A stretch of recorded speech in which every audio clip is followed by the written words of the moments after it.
All right, guys, welcome back to the stream. Welcome back to the channel. Welcome if you are new here. Thank you guys so much for taking time out of your day to join the stream. Come hang out with me on this Sunday. I hope everybody's Sunday is going well so far. Not the most exciting week for PlayStation, certainly not. But you know, I mean, anyway, have something pretty interesting to talk about. PlayStation VR 2, it's been a long time coming. We've been talking a lot about it, and I know that many of you are eager to hear my first impressions. So we're definitely going to be talking about that today. I certainly have some things to say about it.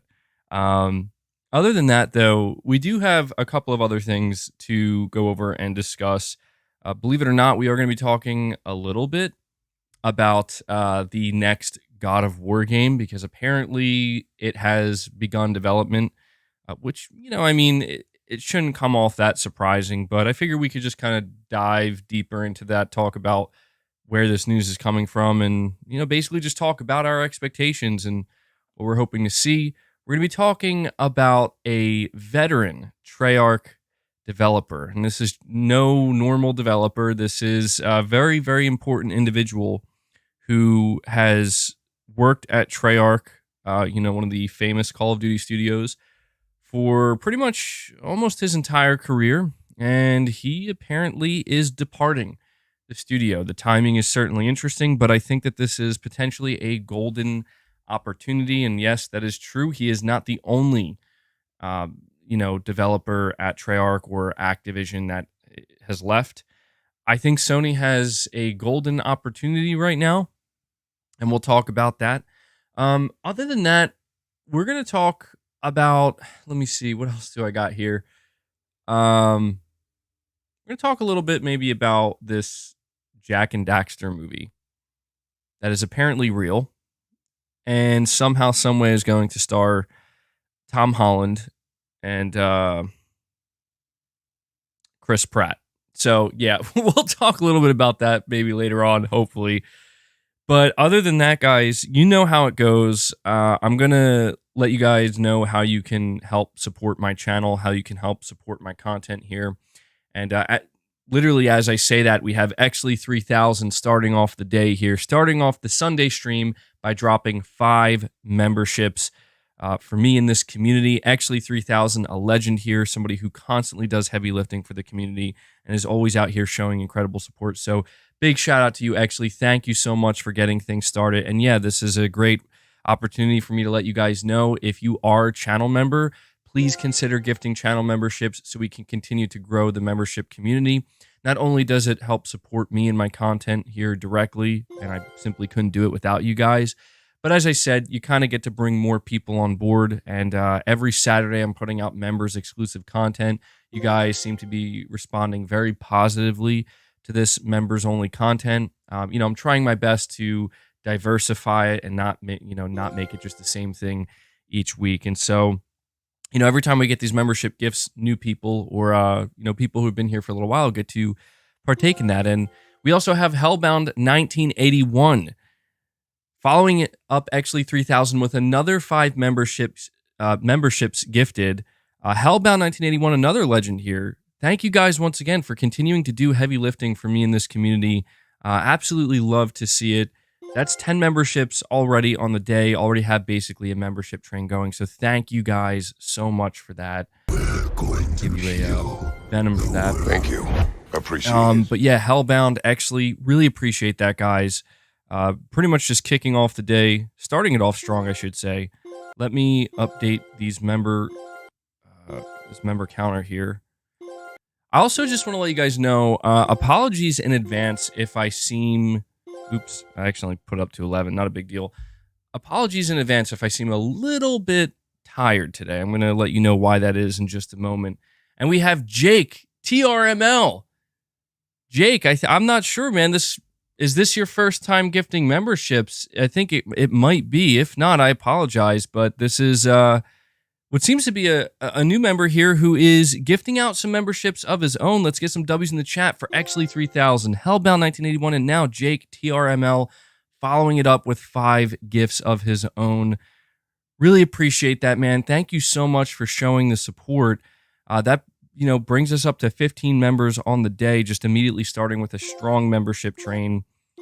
Very much appreciate it, man. I'll give you a, let's see, what should I give you here? How about we do a snake? I haven't done snake in a little while. Kept you waiting, huh? And a crazy Arnold. MBG, is this real? Or are you still in VR? I don't know, man. What's real anymore? I'm all messed up. MBG, you okay, bro? You look tired. I'll tell you why that is in a moment here. And we have Brad Beck following up Jake TRML, dropping a membership gift of his own. Love to see it, man. This community is so generous to one another. Thank you guys so much for the support. Really, it does mean a lot. It's awesome to see, dude. It really is. Yeah, so let's get some W's in the chat for Brad, who brings us up to 16 on the day. Just like that, 16 members, man. Thank you guys so much. We have an incredible community here. Yeah, so as I was saying, if you are a channel member, obviously you can gift memberships. It's a great thing to do for the community, and it helps support me directly. I am fan funded. In other words, I do rely on you guys in this community to keep this thing going, and you guys always show incredible support, which I'm very thankful for. If you are not a channel member, you can also consider becoming a channel member manually. It obviously is a big deal. It shows that you want to support me directly. But if you don't want to, do anything with memberships, you can consider donating a super chat. Super chats are a great way for you to, again, not only support me, but you get to be involved in the discussion in a more significant way. You can ask questions, give opinions, give your thoughts. And you guys know every stream we do, the super chats take us in many different directions. We go in directions that are even unexpected at times. And I really do thoroughly enjoy it. It kind of has this... It just has this kind of free-flowing feel to it where I never really know exactly where we might go with the super chats. So again, a big shout out to this community and everybody who supports me. It's really, an honor. I'm very humbled to be able to do these streams weekly, to still do these Sunday streams, and just have you guys show up and continue to show your support. So big shout out to you guys. And last but not least, if you could just take a second out of your time, hit that like button. It helps with YouTube's algorithm. Basically spreads out the stream so we can continue to grow this community, because I'm seeing new people every week not only join the stream but also show some direct support here. So thank you guys. You're saying you need to get that charging dock for the controllers, MBG. Yeah, I really do. I did not. I guess I didn't think about that. I didn't think about the fact that each controller has to be charged separately. It's just not one of these things I really thought about. But yeah, with this being said, this is where I'm not gonna keep you guys waiting. The first thing we're gonna talk about, I'm gonna dive into my thoughts and my impressions on PlayStation VR 2. This, as you can see, it's in the background. I got it right there. And I gotta say, so I want to make sure let me think about how I want to word this. So just off the top of my head, number one, when I first put on PlayStation VR 2 and I had to think, which game do I want to start with? I decided to take the advice of many of you. I decided, you know what? I'm going to start with Resident Evil Village. A lot of you guys are really saying, like, MBG, do yourself a favor, man. This is a great game to start out with. And I just, I wasn't really sure what to expect. The setup process was kind of interesting, I gotta say. Like, it was just fun to set it up and to just kind of... There's like this level of anticipation that I haven't quite experienced in many years, and even just setting it up where I'm getting all giddy about it, where I'm like, oh shit, here we go. Like, this just got real. And when I... So when you start out Resident Evil Village, you download the tutorial, or no, you download the VR section, and it asks you if you want to do the tutorial, which I absolutely was like, yes, I need to do this tutorial.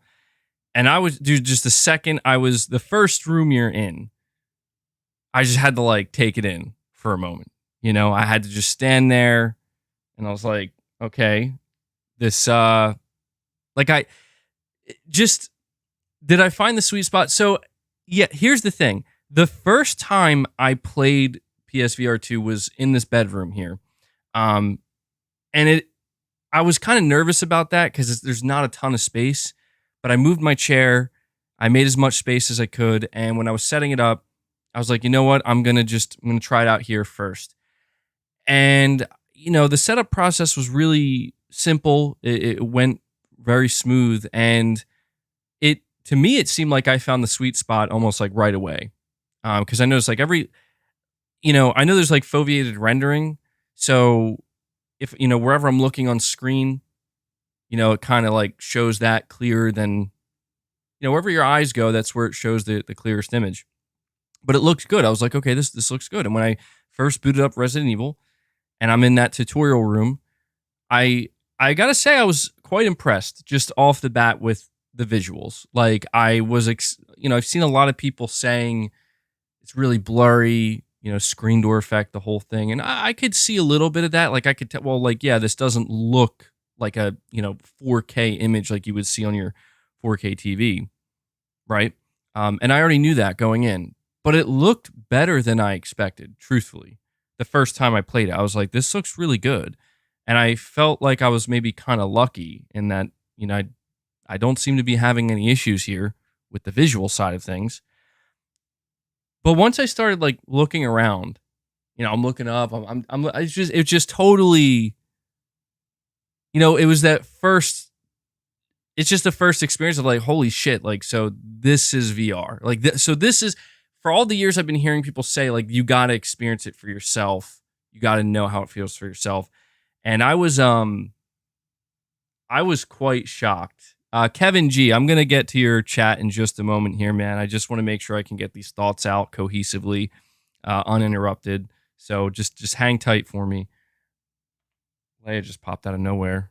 You got to stop doing that, Leia. She always pops out to my right here and scares me because I never know if she's actually in the room or not. But, when I was in this first starting tutorial room, I just had, I'm like bringing up Ethan's hands. I'm moving my fingers. I'm like, this is crazy.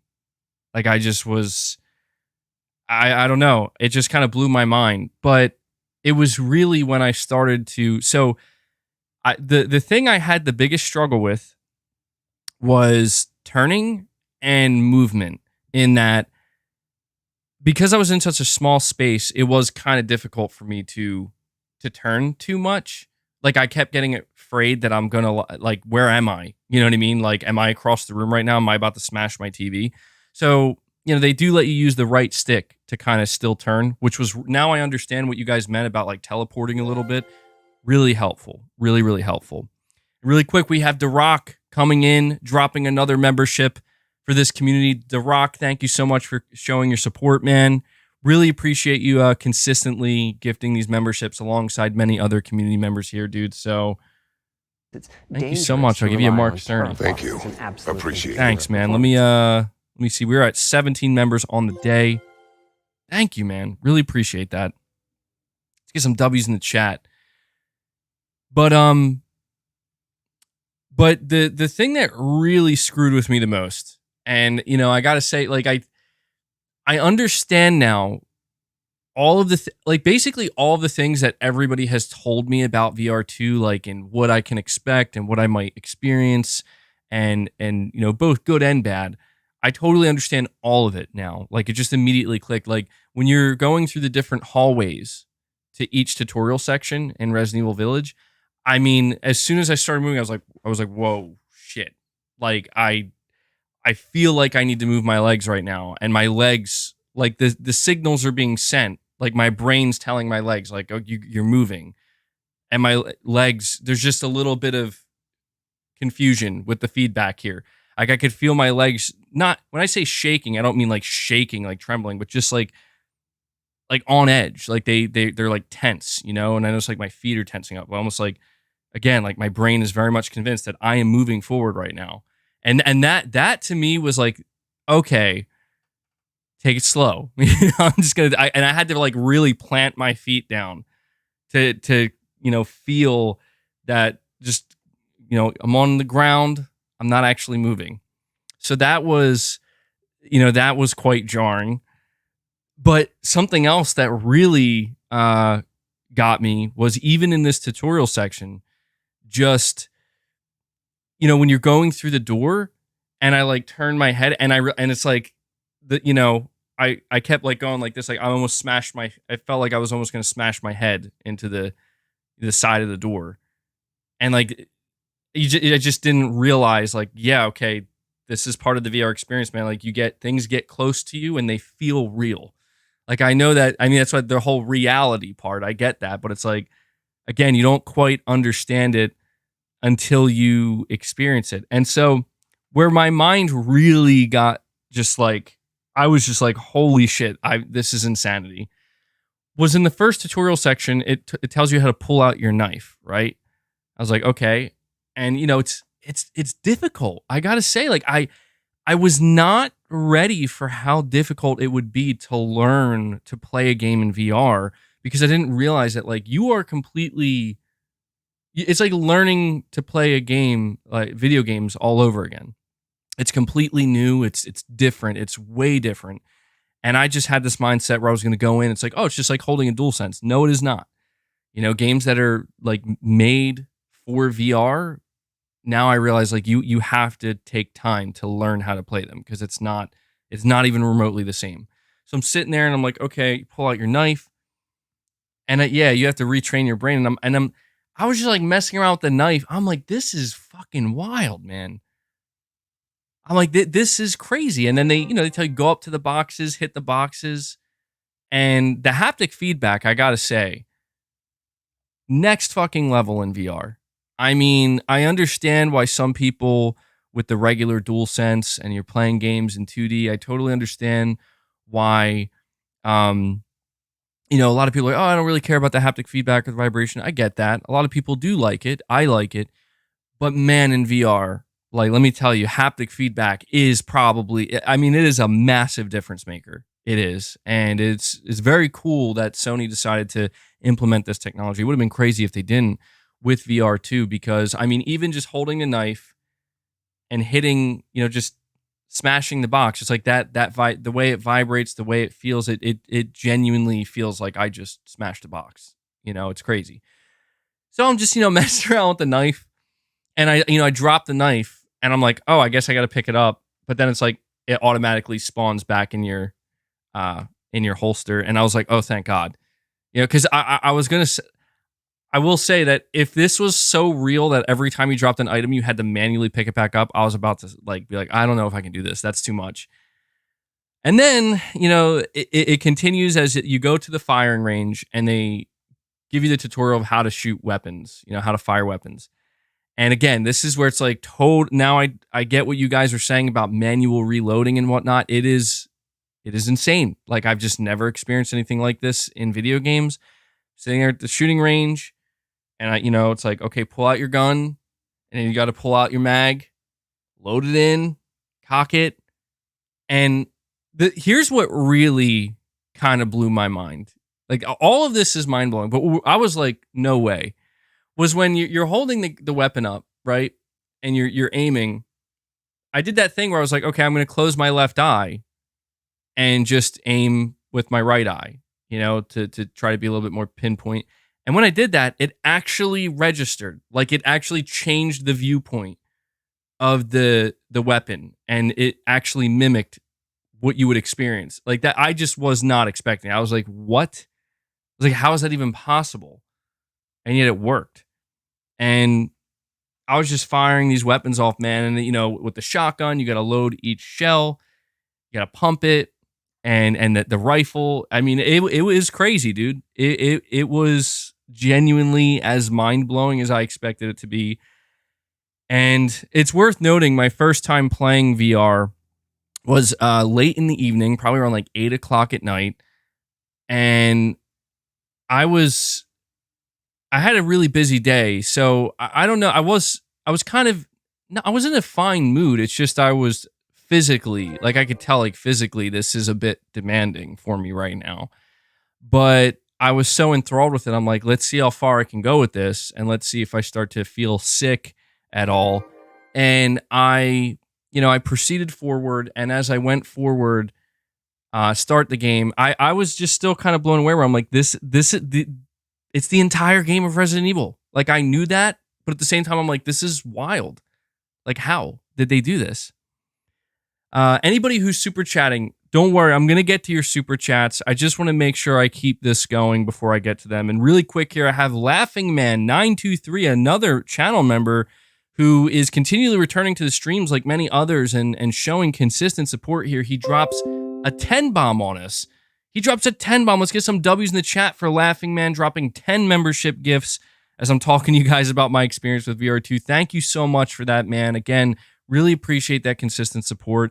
Already, you guys are insane. We're already at 27 members on the day. I cannot thank you guys enough for continually showing your support like this. So, Laughing Man, really appreciate that consistent support, bud. For that, I'm going to give you a I sacrificed I'm going to give you a Jin Sakai. And I'm going to give you No matter a Joel. what, you keep finding something to fight And then I'll for. also give you... So thank you for that, Laughing Man. Thank you for keeping it going, man. You guys keeping that membership train alive. Let me see. All right, where was I? Wait, hold on. We have DeRock. DeRock comes in and drops a second membership on us today. DeRock, thank you so much, man. Keeping it going, bringing us up to 28 members. Laughing Man drops 10, and DeRock drops another one to make it 11. Enough from me. Really appreciate that, guys. We're gonna have Really the game appreciate you throughout guys till- keeping this thing going. Yeah, W's in the chat for everybody who's dropping membership gifts today. So, actually, 3,000. Man, you guys are going nuts. Look at these guys. The community's going crazy today with memberships. Maybe it's the PSVR too. It's getting them excited. But actually, 3,000 comes in and drops another 5 memberships. That, I think, makes 10 total memberships gifted, basically dropping a 10 bomb, actually. Really appreciate that. Man, you guys are absolutely killing it today. I got to give you one of those because I'm blown away by the continued support, man. That brings us up to 33 members on the day. 33 members already. Thank you, guys. Thank you so much. So check this out. So my VR story continues, right? So anybody who's played Resident Evil 8, you know, the beginning, you're in Ethan's house, and this is where I started to I was like, this is getting too crazy out here, man. This is getting too crazy. Like when Ethan's, I guess it's his, I forget if it's his wife, I forget her name. I was just like blown away. I was like, it feels like she's right there. I'm like, this is too real. My brain was freaking out, man.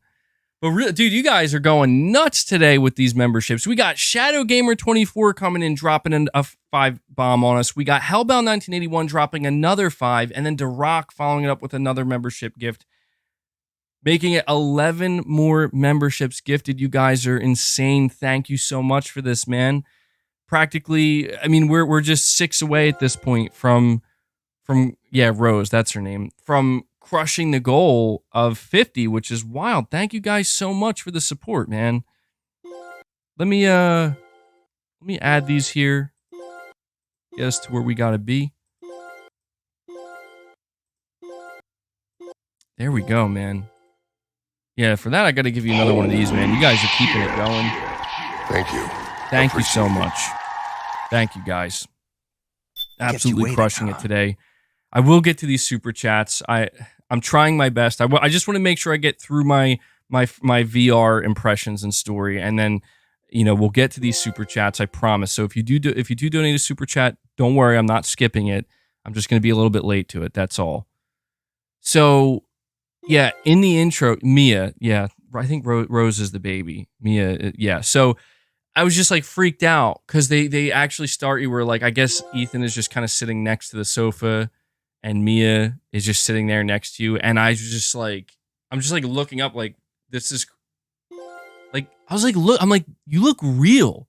I know this sounds so stupid, but I was like, I didn't expect this to look this real. It just has this, I don't even know how, it's almost indescribable, but it is legitimately nothing like playing this game in 2D. It is nothing like playing it in 2D. I mean, it is. It's weird, man. Like it just feels like I can reach out and like touch things, and you kind of can't, but you can in a way. So I'm going through the first section, and another part that I almost fell. I really almost fucked myself up. Was in the intro when you're sitting down at the table getting ready to eat. Minor spoilers, I guess, for the beginning of Resident Evil 8, but I think everybody, again, it's the beginning. Everybody knows what happens. When Chris Redfield basically raids your fucking house and shoots the shit out of your wife. When that first happens, you like duck behind the table and you see Mia. She's like laying there, and my natural instinct was to just like peek out behind the table to look at her to get a clear look at like what's going on. And I legit almost fell completely over because I was just like, well, hold on. Like I am. It's kind of torturous in a way. And I know it's like a bad way to describe it, but it is because it's like my brain keeps like genuinely believing like I am there, like I am here right now, but my movements can only mimic it so much before it's like, like, okay, I gotta, like the thing that really freaks me out is when your perspective changes while you're standing up. Like, for example, in that section that I'm describing, in the game, Ethan ducks down and I'm still standing up. And I think that's why I almost fell over when I went to go lean to look.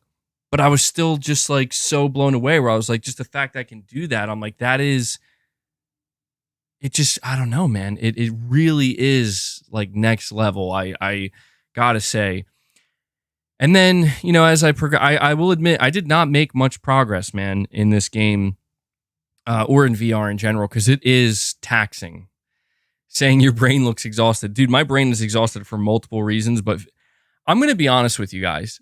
I picked, I think, the worst possible weekend to dedicate to experiencing PSVR 2 for the first time. Because I was going to tell you guys, like, the reason why I look so tired is because I'm doing renovations on the house right now, and this weekend was like basically redoing the flooring. And I'm not too experienced with the stuff, and it's a huge undertaking and more grueling than I expected. And it was just not the best. I will admit, like, this was possibly the worst time for me to be like, this is the first weekend I'm going to experience VR, because I'm like genuinely physically spent. Like, I'm exhausted and in pain. But if anything, this just goes to show maybe how awesome my first experience with VR was, because even for as in like exhausted as I was and physically spent as I was, I still felt like it was actually kind of crazy how it totally took me away from like everything. Like it just really sucked me away from my, my reality, man. And it was impressive. But I'm continuing on, and there's that section in Resident Evil in the beginning when you're walking through the woods in the dark, and also the flashlight mechanic, amazing mechanic. You just pull out your coat, grab your flashlight. I love that. And you're walking through the woods, and it's like real dark. And this is where it's like, okay, I started to begin to feel a little bit of the whoa. I'm getting a little bit queasy here, because you're like walking uphill. Yeah, you have like all the noises around you, and then at some points he like jumps down a couple times, and I could tell, like, all right, I'm like profusely sweating. Like, I didn't feel at that time, I didn't feel nauseous. Like, I didn't feel like I was gonna throw up or anything. I could tell like my brain and my eyes, like, they were starting to get a little bit like, all right, this is a lot. I think I probably spent like half hour to 45 minutes in my first go through, and I was like, all right, I gotta. Yeah, the 3D sound too. Again, like, this is where these different features that Sony implemented with the PS5, like, they really are highlighted in VR. Like, I mean, truly, like, 3D audio is obviously great if you're wearing headphones and you're gaming 2D, But in that 3D environment, it really is taken to another level. Genuinely, it is. And you're saying MBG since you started with her speeding up adjustment. Yeah. So let me tell you. So that was my first like half hour to 45 minutes with VR2. Like that was my first ever experience. I will say when it comes to the headset, this is an issue I'm experiencing. And I'm afraid this might make it a little bit difficult for me to do longer play sessions. And maybe it's just because I have a big nose. I don't know. But I noticed that the only discomfort I'm experiencing with the headset is around the bridge of my nose and the way it has to rest on it. Because in order for me to get that sweet spot, it has to be like, I want to put it tighter to my face and like raise it a little bit to put less pressure on my nose. But I notice when I do that, I lose the sweet spot. And the only way I can get the sweet spot just right and perfect is I have to drop it down a little bit and tighten it. And it's not like, it's like I basically have to decide, where do I want more of the pressure? Do I want more of the pressure in the back of my head, adjusting the dial for the band? Or do I want more of the pressure on my nose? And my head's like pretty sensitive to stuff like this. I don't know why, but like, I guess I decided, I'll let my nose just do the, I'll let it deal with the brunt of it. And the truth is, like, when I'm playing it, I hardly notice it. It's just kind of afterwards where I'm like, ooh, I was putting like more pressure on my nose than I expected. I mean, I'm still fresh with it, so I'm sure as I adjust it more and more, one thing I will say though too. So check this out. I'm going to move on to my second experience with PSVR 2, the second time I played it, and then I'm going to read these super chats. So thank you guys for being patient. So after my first time, I will say that night, I was thinking about it a lot. Like, I won't lie. I was like, damn, like physically I could tell, like, dude, you do have to take it slow. I realize that. You have to take it slow. What you guys said is absolutely true. Can't rush it. And I could tell my brain was a bit exhausted. My eyes were a bit exhausted. And just physically, I was spent for the day. But I was really thinking about it. And I'm like, damn, I really can't wait to get back at it.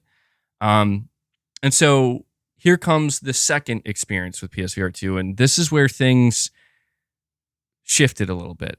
So the biggest change is I decided my second time around, I'm going to hook my PSVR 2 up in the living room because I wanted more space to see how that would change. Now, one thing I couldn't quite understand and I couldn't figure it out is, when you're setting up the VR to, it talks to you about the lighting. And it seems like the lighting plays a big role potentially in, I could be wrong about this, but I feel like the lighting might play a big role in whether or not you hit that sweet spot. The reason why I say that is because the second time around, I'm in my living room. I have the curtains open. It's much brighter, but there is a lot more space. And I'm setting it up, and I'm noticing like I can't get the sweet spot this time. You're saying the room needs to be bright? That's what's kind of strange to me, is the first time around, my room was very dim. It was actually like really much darker, and I found the sweet spot no problem. The second time, the room was the opposite. It was, broad daylight, sunlight through the windows, and I was having a really tough time. Like I could not find the sweet spot no matter how much I messed with it. And I was getting a little bit annoyed. I'm like, damn, like I had it perfect yesterday, and now I'm trying again and I couldn't get it. But I was like, all right, let me get it as best I can, and I'll just roll with it. And I will tell you guys, like, so I decided I'm going to continue with Resident Evil 8. And I got fucked up. Like straight up. I'm going to be real with you guys. I got fucked up. I don't know if maybe I mean, to me, it seems like the sweet spot is incredibly important, because if you don't get it right, like this time around, I got really sick. Like after about 20 minutes, I noticed like I was getting really flush, and I started to feel extremely nauseous, and I just had to take the headset off. I'm like, yo. And I felt a little bit messed up afterwards. I'm like, this is, this is a bit unexpected. I would have thought that if I was going to react this way, this is how I would have felt the first time.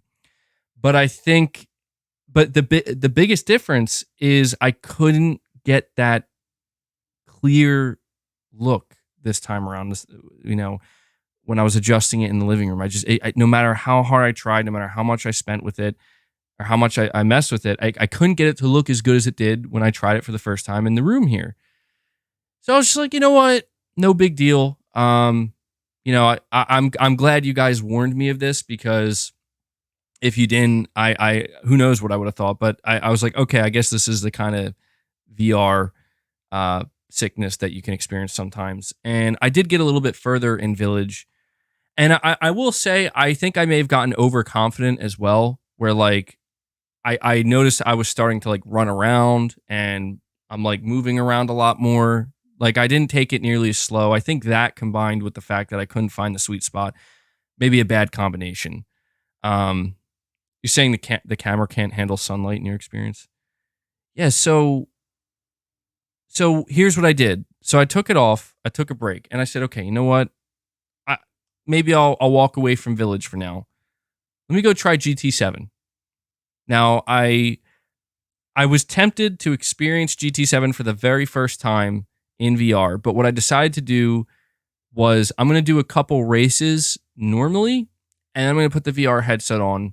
And I got to say, what I absolutely love about the way GT7 handles VR is it is so cool that all you have to do is just put the headset on. That's it. That's all you have to do. Like there's no separate VR download or anything. You just put the headset on. And I raced a couple around. I did a couple laps normally, and I was like, yeah, GT7 feels pretty good. I've never played GT before, but this feels pretty damn good. And then I put the headset on, and I was sitting in my chair, and I'm like, I don't see anything. I'm like, this looks like the normal game. And then I remembered, like, oh wait, I don't think it kicks in until the race actually starts.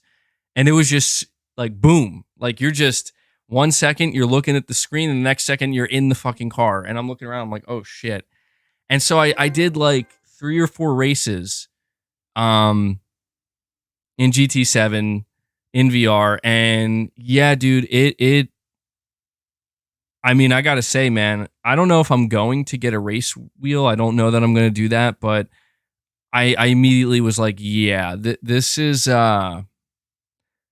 like that next level that people were talking about. And it is crazy, like the difference, especially like GT7 in particular. I was like, wow, the difference between just playing 2D on a screen and being in VR is like, I mean, it really is the biggest night and day difference I think I've experienced, even more so than Resident Evil, because when you're in GT7, just the fact that, if you look left, if you have like a turn coming up, you can anticipate that turn much more differently, like just so much more naturally than you would playing in 2D.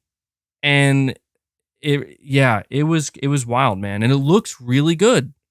I got to say, like, it doesn't look as good, of course. It's, it's scaled down a bit, but it still looks really good. And unfortunately, for some reason, when I still was struggling to find the sweet spot, but that is pretty much the extent of my first 2 experiences with PSVR 2. I haven't played it since, mainly, because I had a bunch of shit I had to do. But generally speaking, again, like my takeaway is like almost everything that everybody has said, even like from the people who said that this is the future of gaming and it will blow your mind, even to the people who said, I feel like it's just a gimmick and I ended up returning it. Believe it or not, now I fully understand the entire range and the entire spectrum of opinions, where it's like, after experiencing it, I can honestly understand. And I don't know if this is how I'm going to feel. Again, I'm still so early with it, but I can understand why there are people who look at VR2 as just kind of like a novelty thing. It's like just something you do on rare occasion, just for a little bit of fun, or maybe if you're, have guests over, let other people experience it. I totally get that, because I will say that the difference in experiencing games in 2D versus the difference in experiencing them in VR is, you can't even explain it. You can't. The thing that just truly was something I did not expect. Like, there were many things I didn't expect, but the biggest was that I did not anticipate that playing some of the, like specifically for Resident Evil, you are learning how to play games again here. Like this is like a legitimate it's no different than the first time I ever picked up a controller and ever played a video game for the first time, where it's like I got to learn what all this is and how it works. It is just like that. And that was quite surprising to me because I really had this idea in my head, like, oh, like riding a bike, right? No problem. It's not that it's a problem, but it's just you got to learn. Like you really do have to learn. And I think that is kind of what's exciting about it is it's like it truly does feel so vastly, dramatically different. And knowing that I've just basically dipped my toe in the water, right? Like I barely experienced anything. The excitement is there. I will say though, the sickness that I felt, I did get a little bit nervous because I'm like, oh shit, like, okay, now I know what people are talking about. Like I'll be honest with you guys. I thought people were kind of over exaggerating, like how sick they would get. Like, my wife gets like really motion sick easily, and I don't get motion sick like ever or easily. And I thought, okay, well, maybe like for people who are very easily affected by that, like, but that's not going to be me. I'll be fine. And when I kind of realized, like, dude, you need to, you're about to throw up, bro. You need to stop. Like I was, sweating here. I'm like, my face is all red. I'm like, shit. Like I gotta step away for a little bit here. It made me feel kind of bad because I'm like, damn, I hope that this is just kind of a one-off thing because I really was kind of afraid. Like, I don't want to be the type of person where it's like, you love VR, you like it, but you're not going to like how it makes you feel physically, Yeah, and I know it's probably normal, I know it's, you guys told me like it might take a week or two, and you gotta adjust. So, I'm going to keep at it. At this point, so here's the big thing. Firewall Ultra's coming out in 4 days. And like, I think I played Resident Evil and I don't know that I'm going to do a whole playthrough in VR. And Firewall Ultra was the reason why I bought this headset. And I think Firewall is going to be the game, even if it takes me a long time. But I think Firewall is going to be the game that I really spend a lot of time with in VR to learn, to get used to get adjusted to the feeling of like movement and, it's also worth noting that GT7 I played sitting down and Resident Evil, both times I played standing up. I do wonder if maybe sitting down while playing a game like Resident Evil would help me a little bit. But it's just so weird to me. The first time I played it, I was perfectly fine, man. And then the second time, it's just like, oof.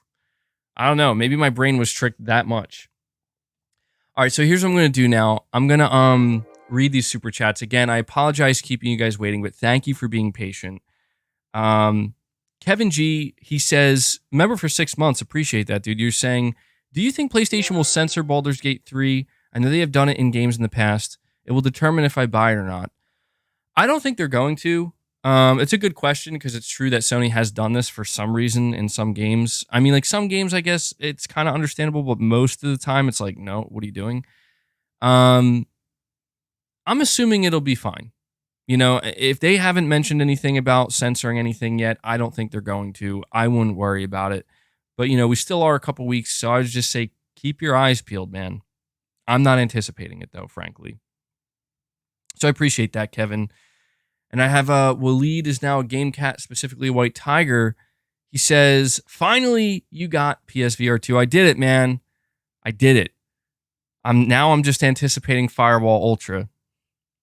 Mark Lovin, I forget. I hope I'm saying your name correctly. I think it's Lovin, right? I think I used to say Lovin.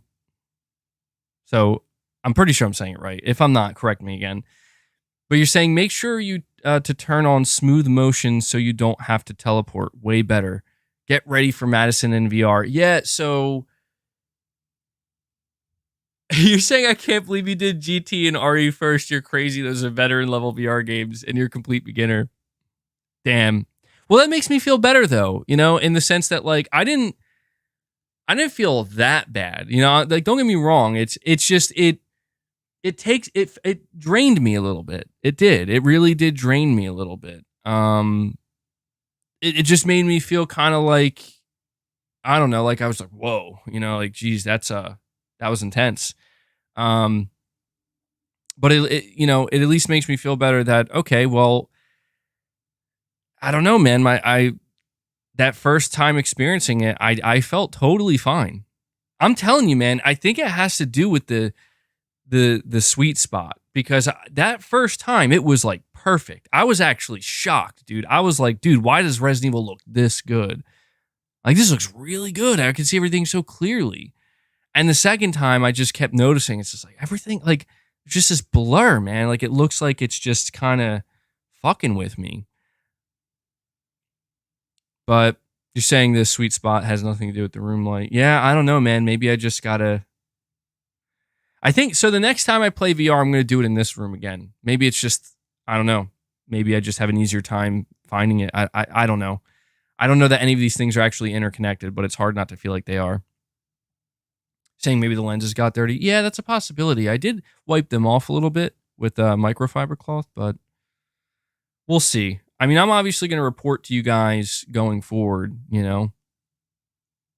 I will say this, though. I totally get what you guys were saying. Many of you were saying, like, dude, VR2 is not going to replace 2D gaming. They're just two different things, you know. And that I totally understand, because, like, for as excited as I am for a game like Firewall Ultra, like, I'm well aware, like, this is not going to be something I play every single day, or even if I do play it every day, like, it's going to have to be in bursts. But this is not going to be like, you know, it's not going to take over or replace 2D gaming, nor should it. But there's, I don't know, man, there is this added layer of excitement. I noticed the two times that I went to go play VR. Well, at least the second time, right? Like, the first time there was already the excitement, but the second time I just noticed it's like, it is so different. I'm at like a loss for words to how to explain it, but, like, I don't know, man. It really is. It's like the difference between playing a 2D game versus going into VR2 is you have to ask yourself, like, okay, like, how intense do you want this experience to be? Because if you just want to game normally and just relax and play a game, you know, as you've always played it, just sit back, play your 2D games, you know.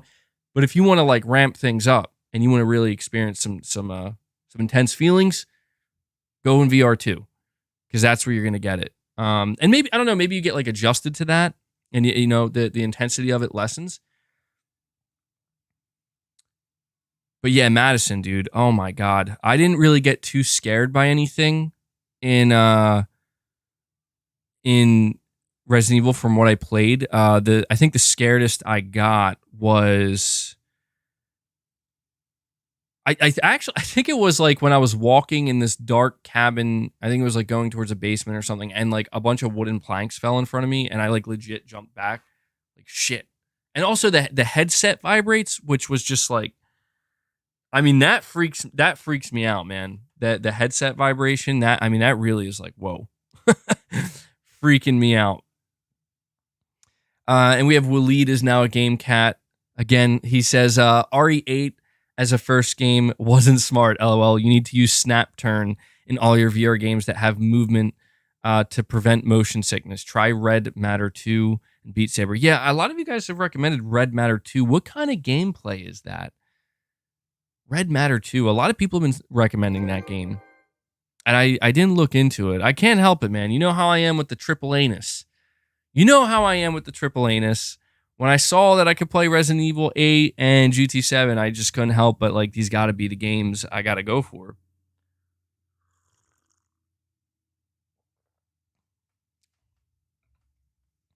Yeah. Triple anus in VR. 2D, VR, it doesn't matter. I need the triple anus. You're saying it's an FPS puzzler with light combat? Yeah, I might look into it. I don't know, man. I'm about to just brute force my way through. You know?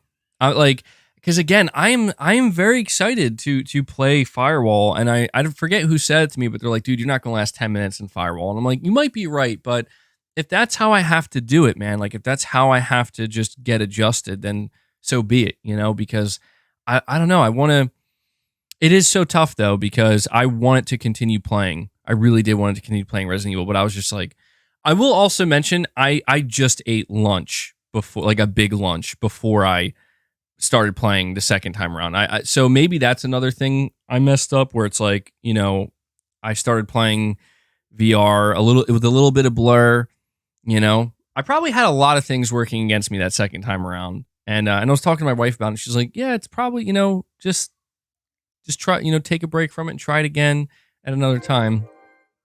But yeah, it can be tough. Do not eat greasy food when learning VR. Yeah, I'm doing everything ass backwards, guys. I'm doing all the wrong things. I'm eating greasy food, playing the most intense VR games, and I'm just like, I'm like all fucked up afterwards. Like, help me. I need help. It's fun though, man. I mean, it is. I was wondering if when I first experienced VR2, like I was really wondering, like, is it really going to be that, surprising, like that different? Is it really? And it's like, yeah, it actually is, man. We have Michael Lynch. He says, this part with you talking about VR is what you should clip and post as a normal video. Yeah, I might do that. Maybe just edit out some of the membership stuff or whatnot. I have to think about it, because I was considering doing just a dedicated like sit down talk video, like a regular one.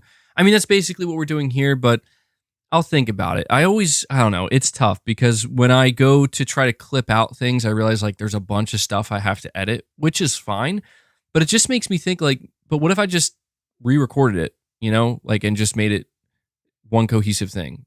But then again, I guess it does kind of remove that layer of, I don't want to say authenticity, but just kind of like that off the cuff, just, raw thoughts, right? To whereas if I do sit down and turn on the microphone and I'm not live, I tend to maybe overthink things a little bit. So I'll have to think about it, Michael. But yeah, I think you're right. This would be a good part to actually clip. And I have 2 more super chats here from Waleed. Is now a game cat, specifically a white tiger. Love the name. You're saying, my request, please give VR2 at least 3 full months. This is like an obese person on a treadmill for the first time. Thanks, man. No, I know what you're saying. It's tough, but it's the best thing for them. Play in 20-minute sessions, play seated, use snap turn with 15 degrees, stop when nauseous, try, I don't know what you're saying. I think you're saying try on VR lenses. Helps with, helps with the nose squeeze too. Sweet spot will come. Well, yeah, so I'm going to move on to my, like after I go through these super chats, I'm going to make my way to my final thoughts on, like for now, like with just what I've experienced on like going forward, what role do I see VR taking in my gaming life? I'm going to talk about that momentarily. But I appreciate that, Waleed. Definitely, it's an interesting comparison or analogy. And we have Exley 3000 dropping a $5 super chat saying, Red Matter 2 is amazing. The graphics are insane. AAA level quality, in my opinion. Check it out. You won't be disappointed.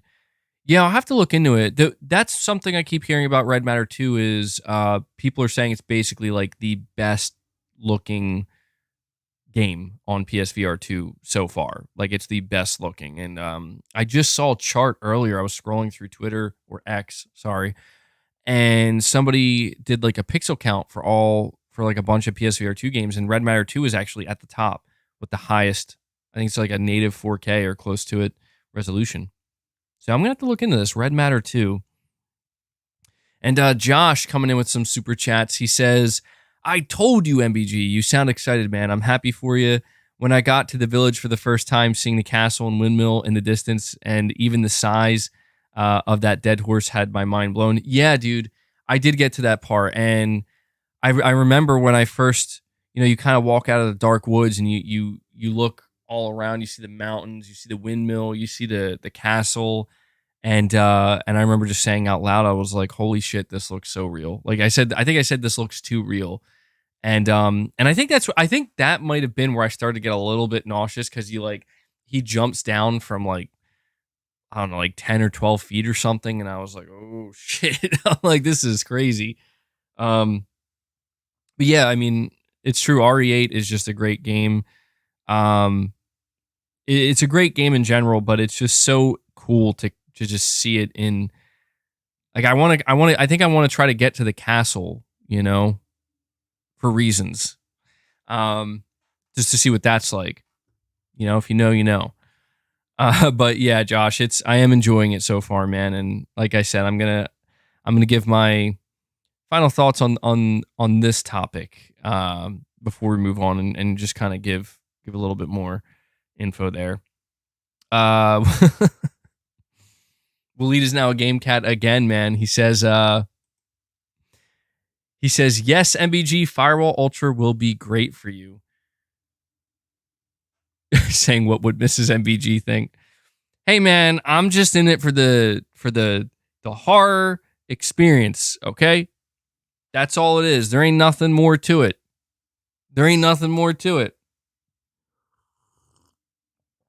I mean, that's all that excites me right now. It's just going through that castle and the potential horrors. I mean, like, I guess all I could say is if my wife walks in when I'm playing and I'm looking up like this, and my mouth is just like it's probably because I'm in shock of just the horror that I'm witnessing.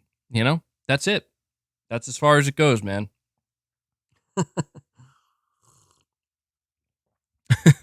I only read the VR articles. It excites me. But yeah, in all seriousness though, like I think the only thing that's kind of killing me about Resident Evil is I almost wish I didn't play it or hadn't played it already. Like that's what kills me, because any of the like scarier moments, like I know what's coming. You know what I mean? And that is the one reason why I think I'm so excited to actually experience, maybe again, Madison VR when that comes out. Just a raw, genuine, bespoke horror game for VR2 that I have no idea what's around any corner. That to me sounds genuinely terrifying. Because there was this one. Actually, I do want to say there was this one part in the tutorial. Now, the tutorial for the VR section is new. Like, that's not in the regular game. And there was this one part where you enter like a garage and it's really dark. Like all you have is your flashlight. And I was actually really freaked out because I was like, oh shit. Like, what is going to happen here? Because this was not in the base game. Unfortunately, it didn't really, nothing scary actually happened other than it being dark. But I was ready, man. I was like, the fuck's about to go down here? So yeah, and that's true. Yeah, you're saying RE8 wasn't even scary in 2D. I will admit, like, yeah, the horror element isn't that strong in RE8. It is very much like more action oriented. I mean, there are a few scary parts here and there, but it's not like real, like, you're helpless type of horror, And that's kind of what I'm curious to see. Play FNAF in VR if you want to be jump scared. I have not played Madison yet. No. Yeah, they got to put Outlast in VR. Now, that's a game that would be worth porting to VR too, man. Whoa, 100%. It would also suck the fact that I played it already, but... All right, let me see here. So, we have Unintended Studios. He says, when Firewall first came out, I sunk 2 17-hour sessions. It's so good. Holy shit, that's intense, man. I don't think I could do that. Holy shit, 17-hour sessions, bro. I hope you were taking like food breaks and bathroom breaks and whatnot, because that sounds insane. 17 hours. I guess, yeah, I'm curious, dude. I am so curious about Firewall because Resident Evil gave me a really good idea of like what shooting mechanics can feel like in VR. And they feel very real. Like, it does a great job, I think, simulating it. But it's I'm curious to see what that tactical element, the fact that I'm up against other players or cooperatively, taking out enemies and whatnot. I'm just so curious because I have to imagine a game like Firewall, it lives or dies based on its gunplay, right? And there's these tactics. I'm really interested, man. It's just a couple days away. I hope it does. I hope it doesn't disappoint. Because I won't lie. Like I've never played Firewall before, and it could very well be that maybe it's just not, not as good as I'd hoped. But I'm feeling pretty confident. Come on, get out. And Josh again, he says, yeah, Heart there. You're saying different for everyone. I only play my VR 1 or 2 once or twice a week, and you know how much I love it. I treat it as my gaming junk food and takes about 1.5 weeks for the sickness. Yeah, so I mean it is tough for me right now because there is that desire where it's like I want to keep playing. I really want to like just keep going, but I can tell that my brain and my body are like, just take it easy, man. All right, like this is all new, and your brain is I mean, it is convincing. It really, really is. I'm not saying that I wasn't expecting it to be convincing. It's just I had an expectation, and it surpassed my expectation, and just how convincing it really can be. And I will say this. Actually, this is a really important thing I forgot to mention. One of my biggest struggles with VR so far is that, and this I specifically experienced this in Resident Evil. It is so convincing that my brain legitimately wants to forget about my surroundings, and like, I mean, once you really step over that line of like, now it's virtual reality. Like now you're like, once you really start to embrace like I am here, I noticed that that's when my motion sickness really started to ramp up because I could there's just this disconnect where it's like my body knows, that you're not here, man. And it's like trying to send that signal to your brain that like you can't just, you're not really there, but your brain really does get convinced like, no, dude, this is where you are. And I guess that's maybe where the training kind of comes in. Like you have to spend more and more time with it, and you're I just think like you really will kind of get used to. I assume you'll get used to like how to maneuver more efficiently. Because that is to me the biggest struggle. Like even the nausea and stuff, the sickness, that's not the biggest deal because I know it will pass, and it can just just got to take it slow. It is how to comfortably maneuver, because another thing I noticed is my body was tensing up a lot because what I want it to do is just constantly turn like naturally, like when I'm walking around corners and whatnot. So it's like, I got to know not to move my feet, but I can turn, right? Like I just imagine I'm on a 360 degree, pivot here. And even then though, like I kept, so you guys tell me the cord, the wire, it's very long and it's super convenient that you just plug it in. I won't lie though, it stresses me out a little bit. It stresses me out in that like I'm always afraid I'm gonna like step on the cord or trip over it or wrap it around my legs basically, and something bad will happen. That is one thing that I've noticed. I don't know how to avoid that, really. You're saying your brain is fighting nervous system signals, which is tiring you out because you're getting physical responses. Yeah, that's so fascinating to me that it really is that. Saying get the Kiwi system to hide it in your ceiling. Oh, that would be next level. I didn't know they made something like that. That's really cool. Hook it to the ceiling. I didn't even think of that. That would be great, actually. Damn. Yeah, I might have to look into that. That might totally be worth it. Cause that was like something I wasn't expecting either.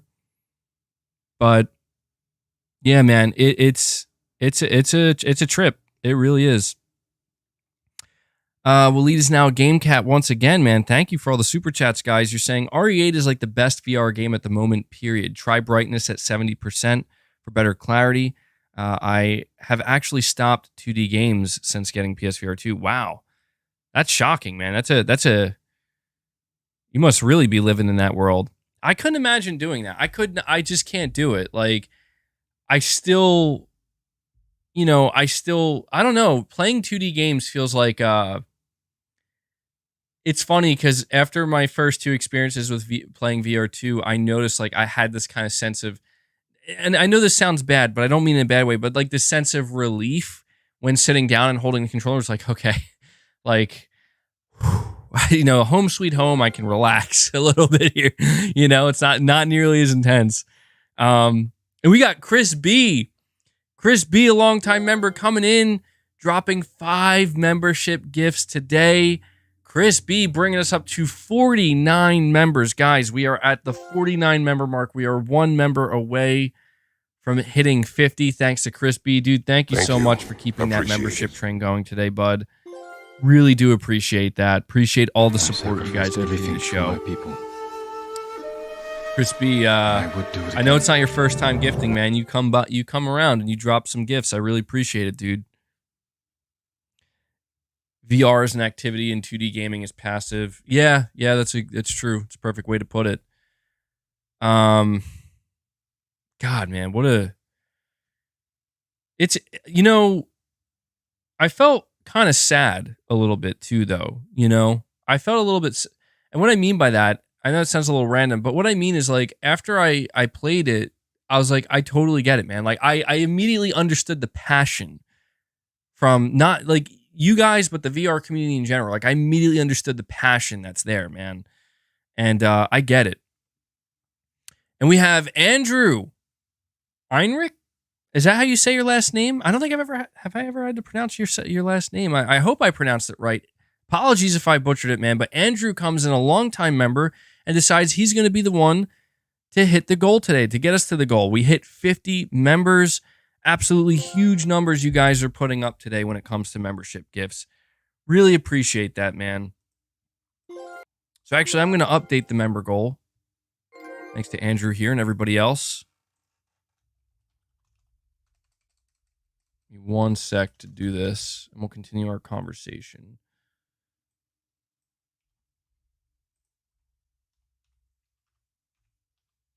All right, there we go.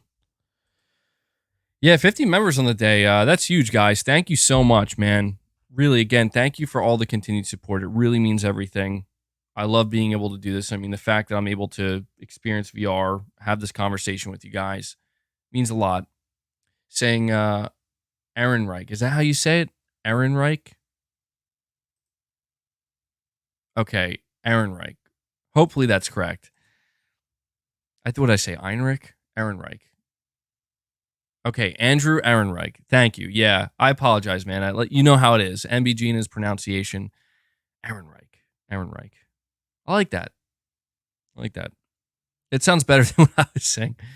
All right, so yeah, there we are. We hit 50 members. And where was I here? So yeah, Waleed is now a game cat, saying that he pretty much he doesn't really even play 2D games anymore. He's so engrossed in VR. That's crazy, man. I have Whiskey Gaming here. Dude, Whiskey Gaming, thank you so much for the $20 super chat, man. It's a very generous super chat of yours. You're saying, after 8 months of injury, finally made it back to the gym a month ago, down to 825 from when I made the 1000 club, but gonna get it back.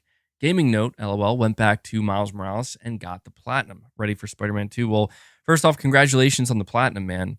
Yeah, I'm actually just finishing up Spider-Man Remastered, and I think I have 5 trophies left to get the platinum, and then I'm going to hopefully play Miles Morales after that, so I'm fully ready for Spider-Man 2. So glad to hear that, man. But yeah, that's crazy.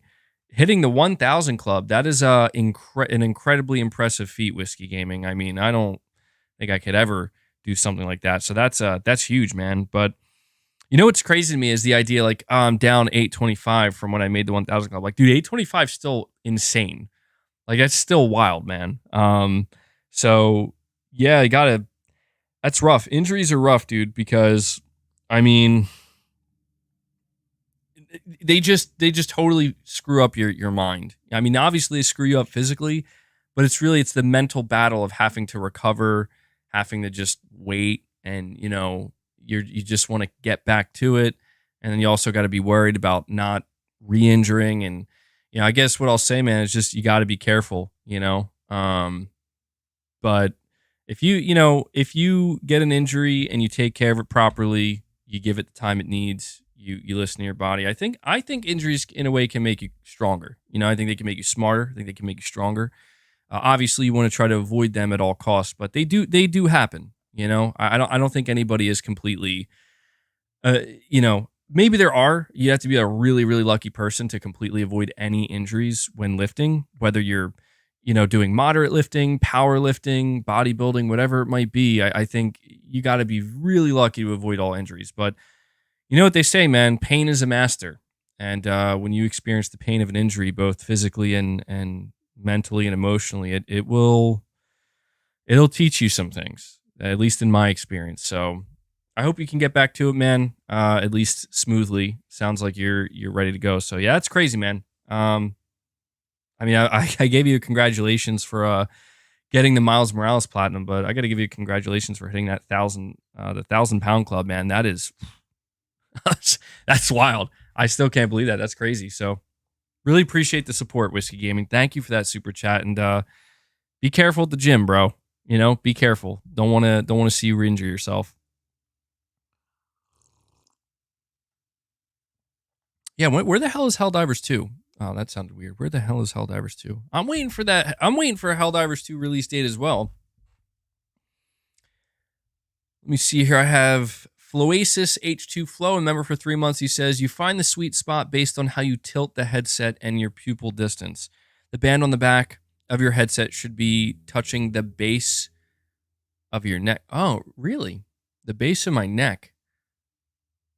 Maybe that is what was screwing me up. Because I had it, maybe I had the band, I think I had the band at like kind of like the middle of my head here, around this area. But you're saying the base of your neck, so that means I don't have to drop it a lot lower. I wonder if that's what was screwing me up. It almost makes me wonder if the first time I put it on, if I had it much lower, and it maybe because I'll mess around with it, man. Yeah.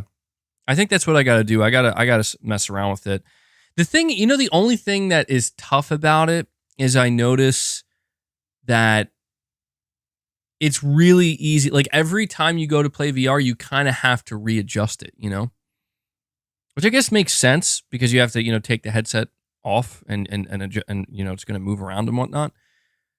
But I'll give it another try, man. I probably will play it today. See, I want to stream from VR, but I can't do it yet, guys. Like I'm too afraid to because I don't want to start a stream and then like 15 minutes later be like, guys, I gotta stop. You know what I mean? Like I see ya.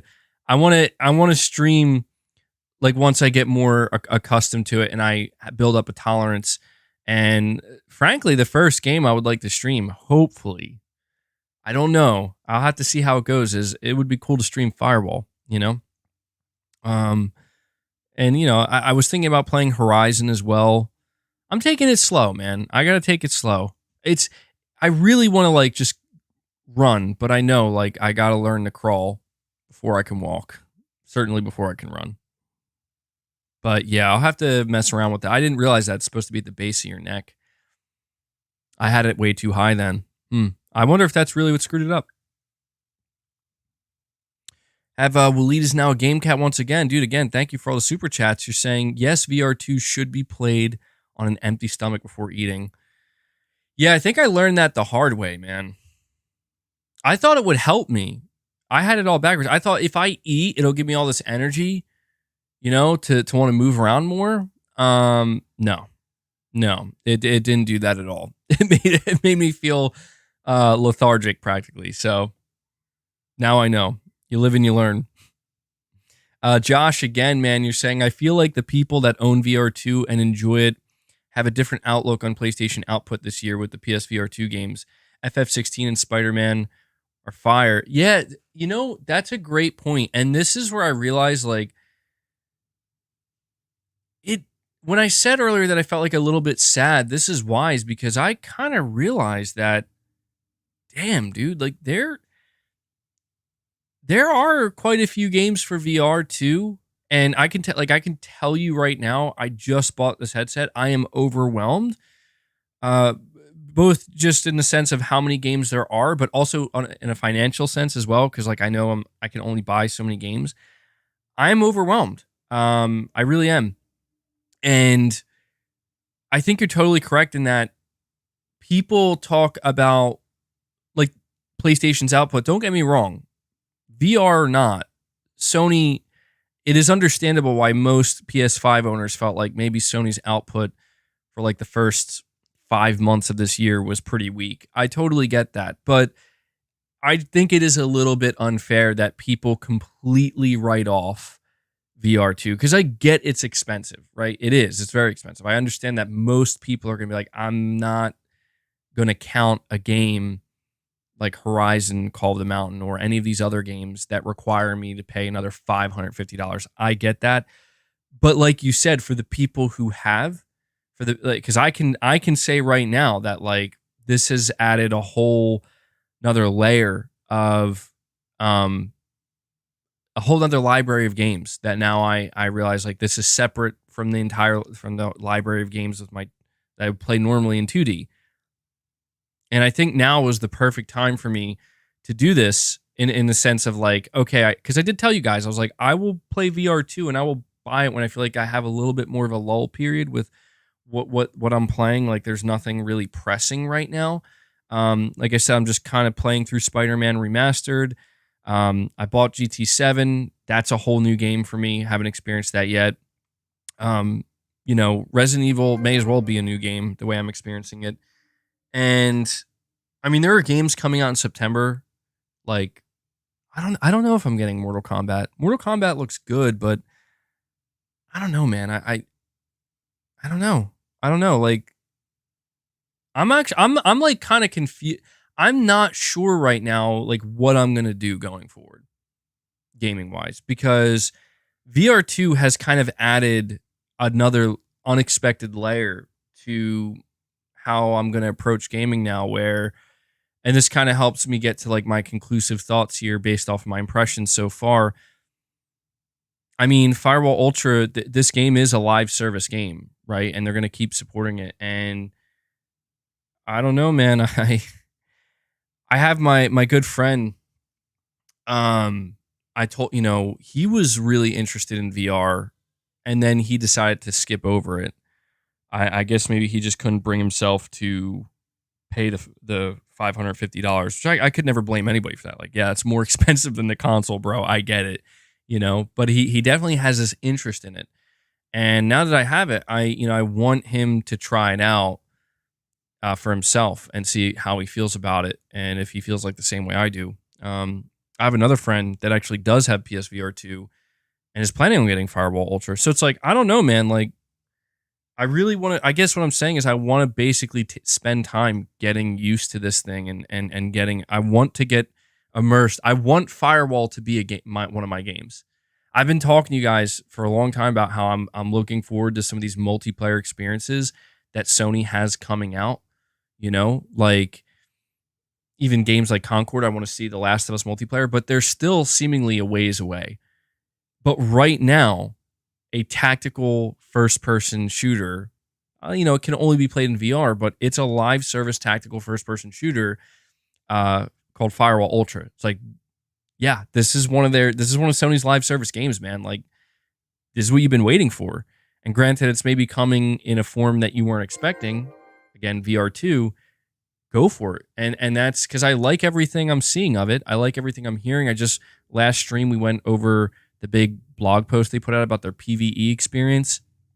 And I'm just, I'm not saying I expect Firewall to replace like my traditional gaming habits, like when I play multiplayer games, but maybe it could get up there, it could get up there. So, and yeah, and I heard that too. Shelly. I heard that the first Firewall game was like really heavily supported. You know, like they did a great job. I don't know what the player base is going to be like. Like I don't know if it's going to be the largest, but you know. So, but yeah, I agree with you, Josh.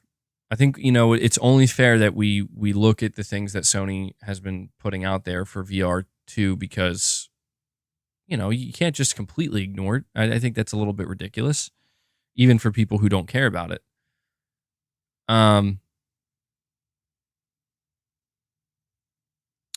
Imagine if they did an FPS VR mode for Dead by Daylight. Yeah, I was actually going to try that out, wearing the headset in theater mode. I know it wouldn't be the same, but just playing as a killer in first person, see what that's like. But yeah, that would be crazy, man. That would be wild. Specifically playing as a playing as a killer. Saying you need to fight a Thunderjaw or Stormbird in VR. Yeah, I'm really thinking about that. Horizon Call of the Mountain. Yeah, we'll see, man. We'll see. It's a whole journey.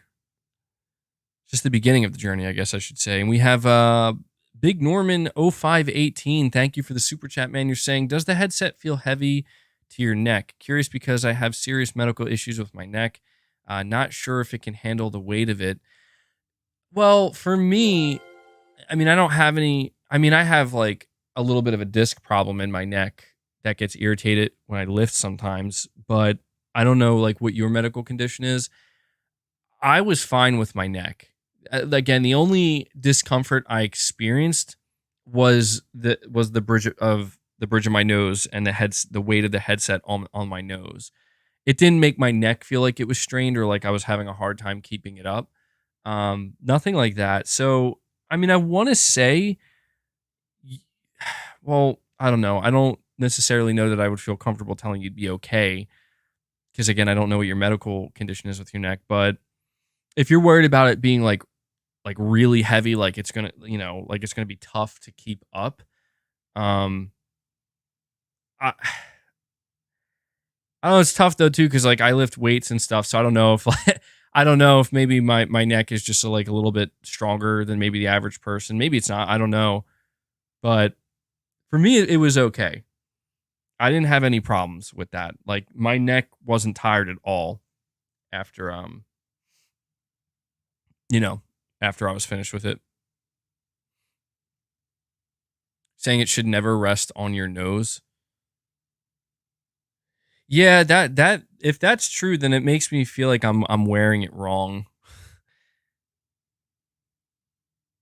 Saying it's not supposed to be pressing down on your nose and your neck is definitely not as strong as you think it is. Yeah, maybe that's the thing. Maybe maybe it's my nose, dude. My nose is keeping that headset on. I don't know.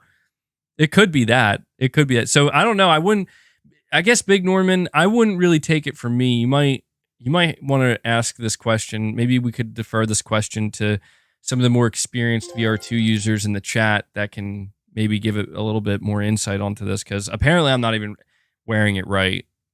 You know what I think it is? I think you're probably right in that I have to dial it in. Like I have to tighten up the back part a lot with the dial, but I don't think I think I tried doing that one time and I'm like, I don't like the amount of pressure I'm feeling in my head. But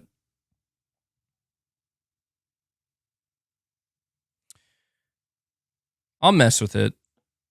Maybe I just have a weird shaped head. I don't know. I'll mess with it some more.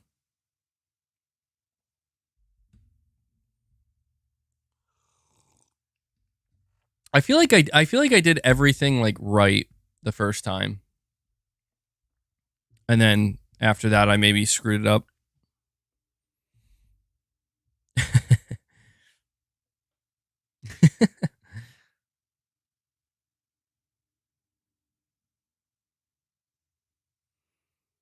Yeah, I imagine people who have been playing VR2 for a while, finding the sweet spot's probably super easy for them now.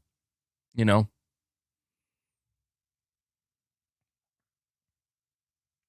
Am I going to be watching the Gran Turismo movie? I hope to. Yeah. I heard it's really good for the people who've seen it, and it has a really high user rating. So I'm definitely gonna try to go see it.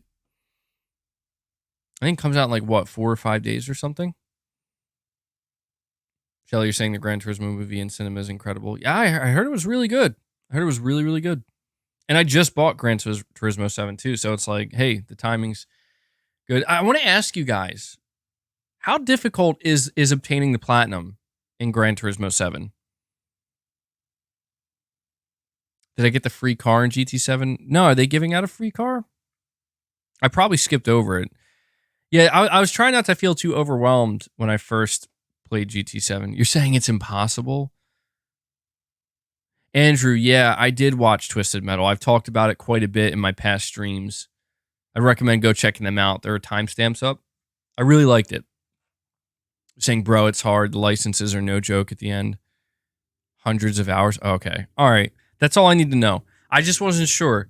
I wasn't sure if it was like one of these like easy platinums or like medium or really difficult, and it sounds really difficult, so I'm just not even going to try.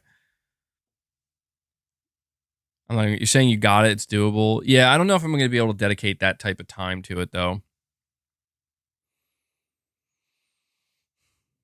You're saying the gold licenses in S rank were the hardest part for you. It's mostly a time commitment. Yeah.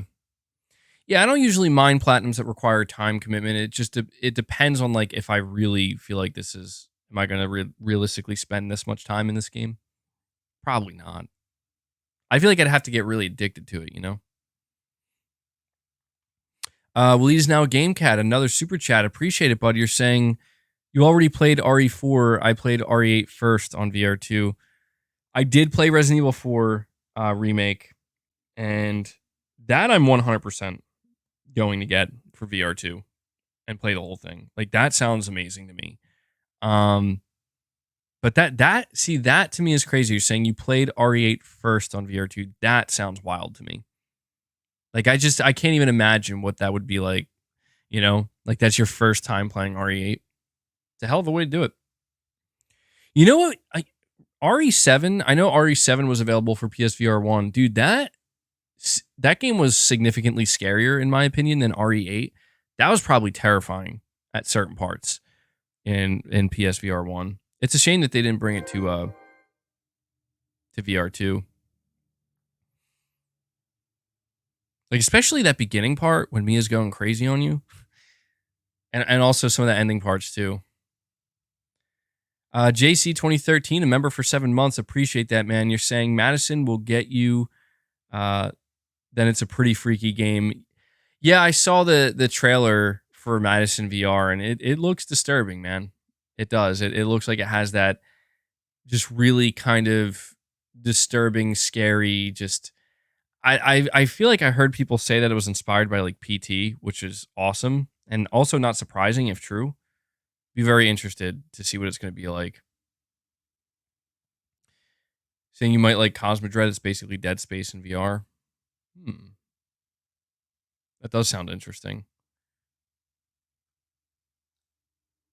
Let me see. We got Waleed is now a game cat, specifically White Tiger. Once again, dude, really thank you for all the super chats, bud. You're saying for the cord, don't turn 360. Also consider getting a cheap wire loom. It will help with preventing twist and tangle in the cable. Also prevents pet damage. Yeah, you know, that's something else I kind of took it as a joke at first, where it's like, be careful with your cats, man. But when I first was playing, like, boss was just standing right next to me, and I had to like kick him out of the room, like, bro, you got to go, man. You know, I can't see what you're doing. Yeah, I'll have to consider that because it's hard not to want to turn 360 degrees. You know, like just having that level of freedom to be able to do that makes it feel much more natural when navigating. But just knowing I have to kind of stop myself, like knowing, okay, I'm about to do a full turn and I got to kind of recenter myself and use the stick. Like, you know, it does make it a little bit more difficult. MBG, make a video of your GT7 VR experience. I'll think about it. let me see here. We got Yoink Chief. Thank you for the super chat, bud. You're saying, how do you feel about the eye tracking on PSVR 2? Love your channel. Only PlayStation news reporter I follow. Really appreciate that, man. The eye tracking seems to be very impressive from what I can tell. Like when you're first calibrating the headset and setting it up, they kind of have this thing where there are different points, and wherever you look, it'll show you like this is where your eyes are looking, and it's really, really good. Actually, it's pretty advanced. In game, I have noticed that I don't know. I'm assuming RE8 supports foveated rendering, but I can kind of tell that like it does this thing where wherever your eyes are focused, that's where it looks the best. Like it really ups the detail, and it's a little bit it makes it a little bit more realistic in that like whatever you're focused on is much more clear, and everything that you're not focused on is a little bit more, kind of gives it that sense it's like in your peripheral. But generally speaking, I like it, man. I like all the features of PSVR 2. I mean, they all come together very well. The eye tracking, like I said, the haptics, just the, even just the feel of the controllers. I will say one of the things that I wasn't expecting, though, was the analog sticks on the controllers. I thought they were going to be the exact same size as the analog sticks on the DualSense. They're actually a little bit smaller. They're not bad, but they are smaller. And that was a little bit surprising to me, just because it was kind of funny. Also, getting adjusted to R1 and L1 being on the sides of the controllers, that's definitely taking a bit of getting used to. Because like every time I see it says press R, like anytime I know I have to press R1 or L1, my natural instinct is to just go like this, and the way you're holding a controller is like I got to use my middle fingers. So that, again, just a kind of the retraining. But generally speaking, man, the features like the eye tracking, it's there. Like it's legit, man. It is. So I appreciate that super chat, man. We have Waleed again. Waleed is now a game cat, says try other games before Horizon. It will cause motion sickness. Yeah, I won't lie. When I was looking at Horizon, it looks pretty intense, man. Like it looks just the climbing and stuff and the height factor. I mean, I'm a little bit nervous. Matt, you're saying you notice your hands cramping after long sessions. For me, it's my hands were getting sweaty. But then again, my hands, I don't know, the past 2 days, like my hands have been super sweaty for like no reason. Well, maybe not no reason. I think it's because I was doing work with my hands. And they're like really sweaty. So I think, I don't know, when I say that this was like maybe the worst time for me to try VR for the first time. But yeah, my hands were getting kind of sweaty. That was the only problem I encountered.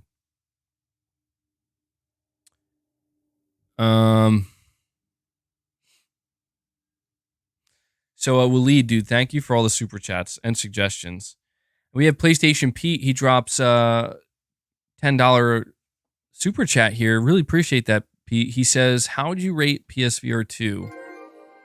And then he says, top 5 PlayStation games. 1, Ratchet and Clank, Rift Apart. 2, Miles Morales. 3, The Last of Us. 4, God of War Ragnarok. And 5, Horizon Forbidden West. Check out a band called Megadeth, their album Peace Sells. Yeah, dude, I'm very familiar with Megadeth. And Peace Sells, incredible album. Love it, man. I love Megadeth. I mean, they're not like, they're not one of my most listened to bands, but I've come across many of their songs. And funnily enough, I would play a ton of Megadeth songs in Rock Band. Specifically Rock Band 4. Like I love Tornado of Souls. That was just fun as hell to drum to. I still drum to that a little bit, actually. Yeah, man. Peace Sells, classic. And your top 5, man, looking pretty good. Yeah, so we have 50 members today that were 50 memberships that were gifted. So I do want to let everybody know, if you have a membership now, you go check out my members exclusive video. My last video I put out, my top 5 PlayStation games, and I asked you guys to list yours, and I read like through almost as many of the comments as I could. I mean, I'm still getting some. But some cool lists, man. I mean, people were shocked to find that Astro's Playroom was on my list of top 5. It was, man. I really put a lot of thought into it. And I'm like, I feel like it's too easy for me to overlook just how much of an impact Astro's Playroom had. Because you know what was crazy to me about Astro's Playroom? Just a little side tangent here. I love Alice in Chains as well, actually. I listen to Alice in Chains all the time. All the time. Like, they are in my rotation constantly. The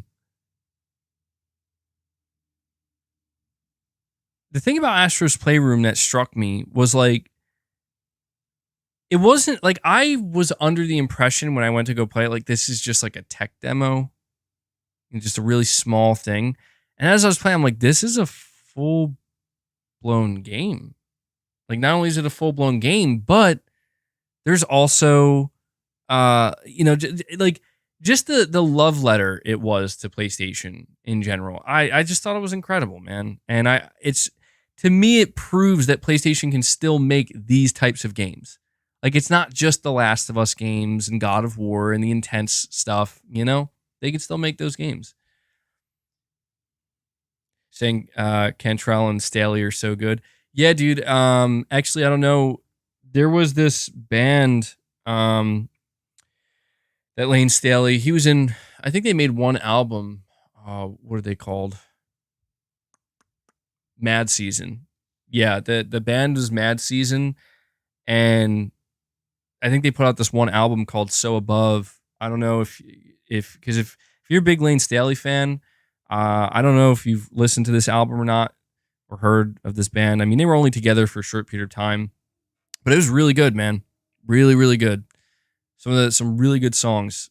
It's a shame that they weren't able to make more music together, because they, like, Alice in Chains has like a certain feel to it, and obviously Lane Staley's a massive part of that, but Lane Staley being in Mad Season and kind of doing something that's a little bit more bluesy, is very, very, very good stuff.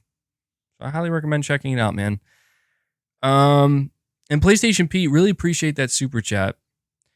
You are aware of Mad Season. Yeah, I know, man. I know.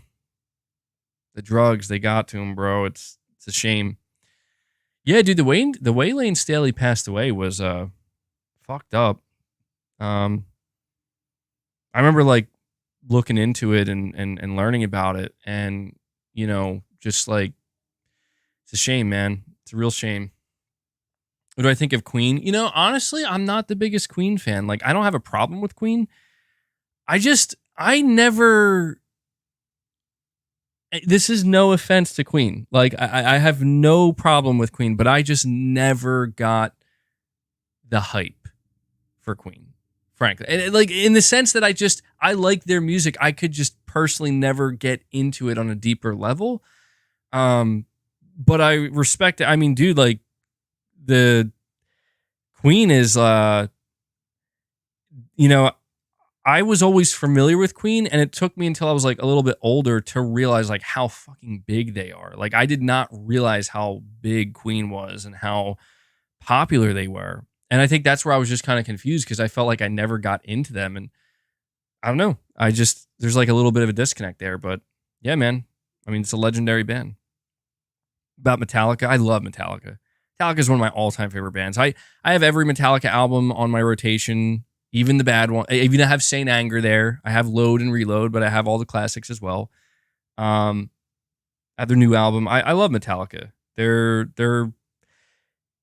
So there's like a couple Metallica songs there's this one Metallica song I came across recently, somewhat recently. It's called Human, I think, and it was only played live with the, like, San Francisco Orchestra or Symphony, I think. And it was interesting because, like, Metallica was in the process of making a follow-up album to Load and Reload in, like, the early 2000s.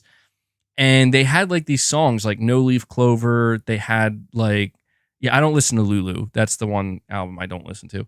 But they have songs like No Leaf Clover. They have songs like Human and I Disappear. And these songs were kind of like scattered, but they all had a kind of cohesive feel to them where you could kind of get a sense of like, oh, that was supposed to be like the early 2000s Metallica album, but it never happened. And instead we got Saint Anger in 2003. And people hate Saint Anger. I see why people hate it. I don't think it's that bad. Like, I can listen to some Saint Anger songs and it's okay. But I could definitely see why it's like, yeah, it wasn't. Out of all the things they could have done, that was not the ideal thing for Metallica to do. So, yeah, I saw that Ozzy Osbourne made an advertisement for PSVR 2. That's so funny. And Bella Ramsey as well. Yeah. Yeah, that snare tone, bro. Why do bands do that shit? You know what it is? I think it's just part of it, man. I think like every band that's around long enough, like they have to do something that is just so like, I don't want to say not good, but really in the eyes of like their fans, just not good, because I just think it's part of the creative process. You know, I imagine it has to be. Like, I feel like I don't know what it's like to be in a successful band for many years, but I imagine 20 years on, you start to feel like it's becoming formulaic and it becomes just kind of like a rinse and repeat. And you probably start to feel like, you know what, let's just let's go somewhere else. And I think some bands do it more successfully than others. Some artists, like, you know what I don't like? And maybe this just sounds bad, but I don't like bands or even artists for that matter. Like, I don't like when they're like, let's do a complete 180. Like, I get if you want to go try like a different subgenre or whatever, or change up your style a little bit. But when artists are like, I'm just going to literally sound like, we're going to make a sound that's just totally opposite of anything we've done. Like, I can respect it, but I don't like it. You know, like, I can respect it. I don't like it though. Because to me, it's just, I don't know. I look for a certain cohesion in artists and in bands. And, you know, I've always just kind of been of the mindset that, you know, you got to kind of, I don't know. Maybe that's a bad outlook to have, but I can't help it.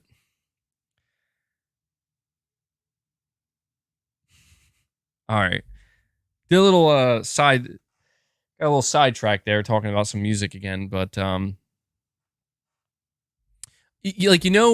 really quick, not to keep going on here, but I just want to say, you know what band did that recently that I respect it, but I just, the easiest way for me to know whether or not a band has hooked me or has kept me hooked is when they release a new album. If I find myself continually going back and listening to it, job well done. If I listen to it like once or twice and then I'm like, I have no desire to go back and listen to this, that makes me feel bad and makes me feel like, yeah, I don't know what happened there. Avenged Sevenfold. I've always been a big Avenged Sevenfold fan for many, many years. And their latest album, I even forget the name of it, but they really, and I don't know how many Avenged Sevenfold fans are here right now, but they really changed.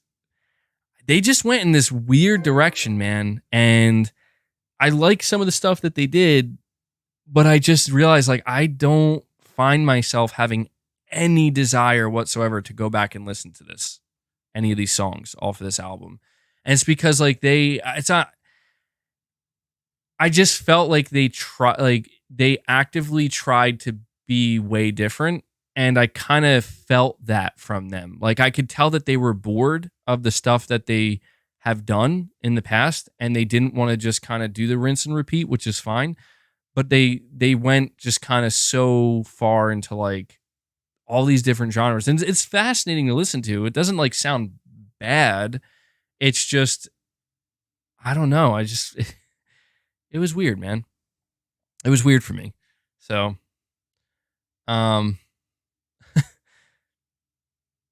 just listen to the best hits. Yeah. You know what? Really quick. I'm sorry I'm keep going on about music here. I got to say, I just saw that Guns N' Roses released a new song. And I listened to this song like 6 or 7 times, man. I've been waiting for a new Guns N' Roses album for as long as everybody else has, since Chinese Democracy. And because Chinese Democracy was, I mean, it wasn't like horrible, but I don't know why it was called a Guns N' Roses album. It was just Axl Rose and Buckethead. Shout out to Buckethead, man. But I just, I went and I listened to this new song. It's called Perhaps, and I'm like, interesting. You're saying GNR is done. I mean, I don't. I don't want to believe that. The dude, like, yeah, his voice, he's got to change it up, man. I respect the fact that Axel still tries to belt out these, like, he still tries to hit the notes the same way he did. He's like 60 years old now. He's trying to hit notes he was hitting and he came up with when he was in his mid and late 20s. It's like, dude, it's tough to listen to sometimes, and I feel like he has to find a new style to sing it in. And I know that's probably really hard for a person to do, I imagine, where it's just like you got to admit, like, you just don't have it anymore. But that's age, man. That happens, like, it is totally understandable that if you're a singer and you're coming up with these songs and you're doing these high notes in your prime, when you get to like your 50s and 60s, like, come on, no one expects you to keep up with that shit, like, it's just not realistic. But just really quick, I want to say the new song, Perhaps, it's not that bad. It's different. It doesn't really feel like classic Guns N' Roses, but if this is like the new Guns N' Roses sound with Slash and Axl and Duff McKagan, I'm on board with it. Let's see what else they got. So apparently they have another new song they're releasing in October. So let's see what that sounds like. I just had to put that in there because I'm a huge Guns N' Roses fan. You didn't even know GNR had a new song? Yeah, go check it out. It's pretty good. It's pretty good. It's pretty catchy. It's somewhat catchy. It's not the catchiest tune, but it's not the heaviest either. But I enjoyed it. All right, let's see. Let's get back on track here. Thank you guys for indulging me. With my music talk. Let's see. I'm trying to see where I left off here. Edgar, a member for 1 month. He says, I've been following your channel for over 3 years. I'm from Mexico. I can say thanks to my English understanding has improved. Love your channel. Well, I'm really happy to hear that, man. So I guess what you're saying is that, listening to the channel, it's helped your English. See, this is what I mean. That's cool to hear. Like, I would have never thought that that's something my channel here would ever help somebody with, but I'm glad you appreciate the content, dude, and I very much do appreciate that support, man. So thank you for watching. I've Dante here, member for 2 months. He says, to find the sweet spot easily, you should go into adjust visibility in PSVR 2 quick settings. When not in the sweet spot, I go into it all the time. Yeah, I have to get used to doing that. I kind of forget that you can do that, I did it like one time, but I got to get used to it. And Edgar, I'm sorry, man. I would try to pronounce your last name, but I'm pretty sure I'm gonna destroy it and embarrass myself. So I'll call you Edgar A. He decides to drop a membership gift. Really appreciate that, dude. That's very kind of you. I love to see that type of stuff. He's just out here letting us know how much he enjoys the community, appreciates the channel, and he's out here showing some direct support as well. So Edgar, really appreciate that, man. That brings us up to 51 members on the day. Awesome to see, man. Really appreciate that support, guys. Thank you for keeping it going. But yeah, I'm going to have to do that a little bit more to help find the sweet spot more often. So I appreciate the recommendation there. Now, Brad Beck, he says you should consider a cheap forced feedback steering wheel, like a Logitech. More than enough. I'm not a racing guy, but oh my God, it's like real life. Yeah, I'm considering it, man. Because I will say, my brain was having a little bit of a struggle where when I was playing GT7 in VR, it's like, I get the feel of it. It's like I want to naturally start turning I found myself even holding the controller. I'm like turning my arms and my elbows a little bit. And I'm like, wait, I don't need to do that. It's all in the stick right now. So I will have to think about it. But yeah, it is like real life. It's kind of crazy. And I have a couple super chats here back to back from Walid Now a Game Cat. Once again, appreciate all the support, man. You're saying, you get faster at it, but you have to adjust the VR headset and eye tracking every session. The neck will be fine as it's very light and well designed. The Horizon demo is on the PlayStation Store, so try it for yourself. I almost read your name as a super chat. Imagine Astrobot 2 on PSVR 2, headset seller. Yes. Yeah, so I keep forgetting that there actually is a demo for Horizon. I'm going to have to check that out when I get the chance. Astrobot 2 on PSVR 2, I'm fully anticipating this. I would be shocked. Do you know how immensely disappointing it would be? Especially, I mean, for me now and many of you that I've actually invested in this headset. It would be immensely disappointing if they're like, here's a new Astrobot game, which would be great, but no VR2 version or support. It has to. I mean, look at what they did for PSVR 1. Look at what they did for the PS5 at launch. They have to do it, man. Like, I'm sure that's what they're working on. But I think it will be a hybrid game. I want to make that clear. Like, I think you'll be able to play the next Astrobot game on your PS5 just as a regular 2D title, but they'll have a fully dedicated VR version as well. Pretty much like what we've seen with Resident Evil 8, you know? And GT7. I think that's what they're doing. That'd be very smart. I do think that would help sell headsets, yeah. You know what Sony has to do? If Sony wants, I don't know that they'll do this. It's probably going to be probably an impossible task for them, frankly. But if Sony wanted to sell a shit ton of VR2 headsets, they need to, at some point in time, make a dedicated AAA VR game. Like not like a Horizon Call of the Mountain. Horizon Call of the Mountain is probably the closest thing we'll get right now. But I mean like full-blown, like something like what we've seen with Half-Life Alyx, but with a PlayStation property, right? Whether it's God of War, you know, Last of Us, something along those lines. Just something that's like full-blown, like this is, you know what I mean? I don't know if they'll do that. I don't think they can do that. It would probably require way too many resources. I mean, maybe they are. It's hard to say. You know, their priority is the PS5. They have to take into account, like, if you're asking Naughty Dog to do, another AAA single player game for PS5, it's probably completely unrealistic to expect them to also somehow produce a AAA, version of The Last of Us for VR. Yeah, that Herpy Derps, that game Behemoth, I remember seeing that revealed. That looks really sick as well. Yeah, that looks really good. I want to see more of that. Saying that's where Fire Sprite comes in. True, yeah. Saying exactly, MBG, that's why they aren't fully standing behind VR like I thought they should. You know what is tough about it, man, is it's not easy, and what I mean by that is it's a balancing act. We have to be honest with ourselves in that by the end of this year, Sony will probably have like 50 million PS5s sold, right? Or close to that. You kind of understand why Sony, when they're talking to their development teams, it's like, okay, well, they're working on this game. They probably ask them, like, is it a possibility we could do something for VR? And if they're like, no, we just can't, like, we have to focus on this game for the PS5.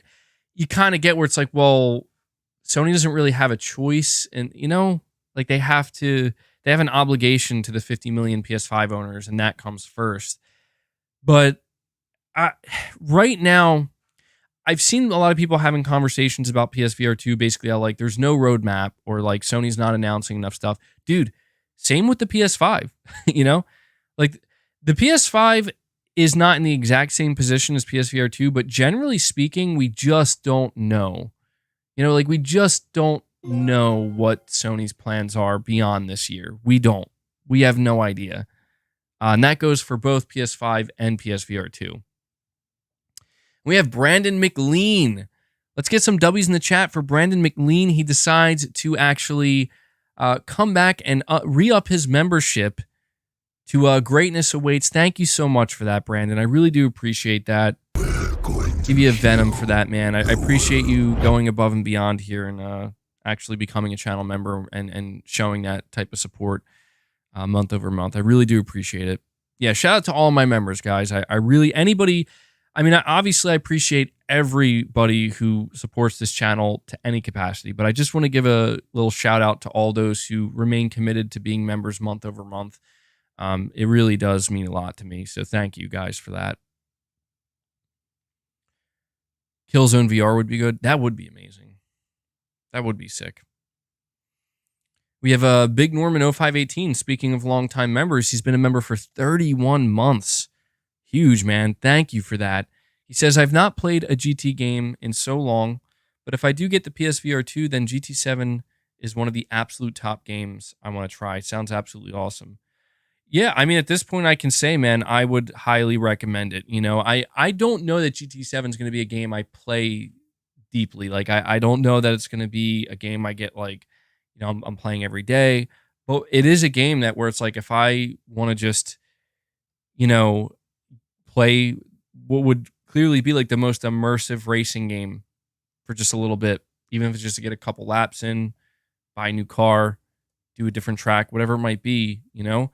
Or even, I don't know if I'll play online at all, but yeah, man, I've been hearing people talk all about GT7 and PSVR 2 for many, many months now, and I can say that, yeah, it's not hyperbole. It really is that good. It really is. Very well done. I think Sony, I think Polyphony Digital and Sony, you know, them getting this game, it's a perfect. See, this is what I mean. That's this, in my opinion, that's the sweet spot for VR.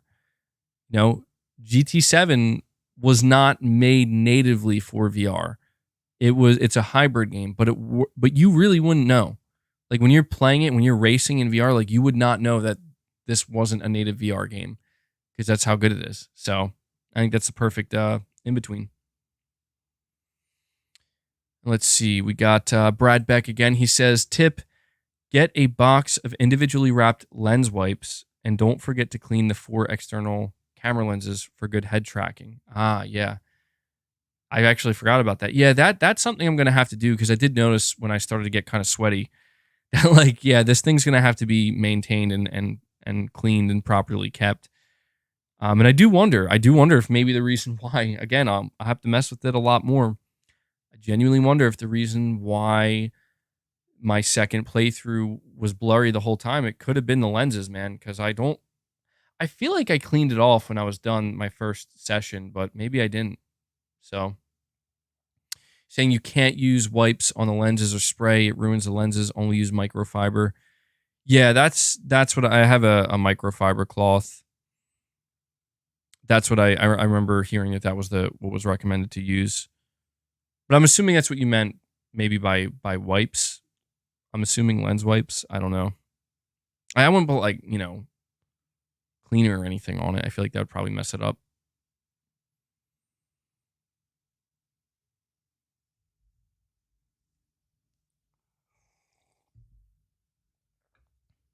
Let me see here. Josh with another super chat. Appreciate that support, man. You're saying, I know the acquisition talk is tired, but I wonder if Sony's looking at some of these VR studios like Perp Games, End Dreams, and First Contact Entertainment. It's hard. Yeah, I don't really know, man. I will say, and I know this is going to sound a little bit negative, but you know, we have to be honest here. I will say the fact that Sony has not acquired a single studio that is dedicated to VR, it does show a potential lack of commitment. And I know that, you know, again, people who are passionate about VR, obviously that maybe stings a little bit to hear, but it is kind of true, you know, like First Contact Entertainment. Well, that is true as well. We do have to acknowledge that Firesprite is a dedicated. Yeah, that's true. I forgot that they are a VR studio. So actually, I take that back a little bit. I guess I'm just saying, like, some of these studios that are making like First Contact Entertainment specifically, like, they're making an exclusive PSVR 2 game. It's just like kind of surprising me that they're not already acquired. You know what I mean? Like, there was that one studio, Camouflage, that I know they made, I think, an exclusive PSVR 2 Iron Man game, and Sony didn't acquire them, and they got acquired by, was it Meta, I think, that acquired them? So, I don't know, man. Sony really, I think they might want to really think about that, and it will be interesting. it will be interesting to see if they decide to acquire any of these studios. Because, like, I mean, I know you're saying, like, people are tired of the acquisition talk, but this is, this is something that's totally outside of, the consolidation wars or whatnot, because we're talking about VR. Like, Microsoft doesn't even have a VR offering. So any studio that Sony would potentially acquire for VRs, they're not taking anything away from Microsoft in that case. Maybe from Meta, though. Let me see here. So I appreciate that, Josh. And yeah, I think right now, maybe First Contact Entertainment could be, like, maybe it depends on how well Firewall Ultra is received and how well it's supported, and if they can retain a good player base, maybe. Maybe. But, for First Contact Entertainment, I also wonder, like, what's the next, what's beyond, excuse me, Firewall Ultra? Maybe too early to tell. We have Herpy Derps with a $10 super. He says, I still have my VR2 in the box and my racing setup ready to go for GT7, but I'm a typical lazy gamer, and VR2 seems like a lot of work to set up and use, especially after coming home from work, LOL. Well, I won't lie. It definitely, VR2 requires an extra effort. It does, but you have to let it happen naturally. I would recommend not forcing it. I would recommend just, when the moment feels right, when it feels like, you have a little bit of that extra time and energy, and you want to, because it really isn't difficult to set up. I was actually quite surprised how simple it really was. It takes a couple minutes for sure, but it's very simple. But yeah, you have to charge the controllers, you have to plug in the headset, you got to make space if you don't have enough, or maybe if you just want to sit down and try it out. And I think I don't know, I might try starting playing VR seated a little bit more, see how that feels. But it does require that extra effort. But it in my opinion, it's when VR2 is hitting, it's really hitting, and it's worth it. Like, it's well worth that extra effort that you got to put in. But yeah, my recommendation, just do it when you're up to it. Andrew, you're saying I missed your super chat. Did I? Let me go back and check. Oh.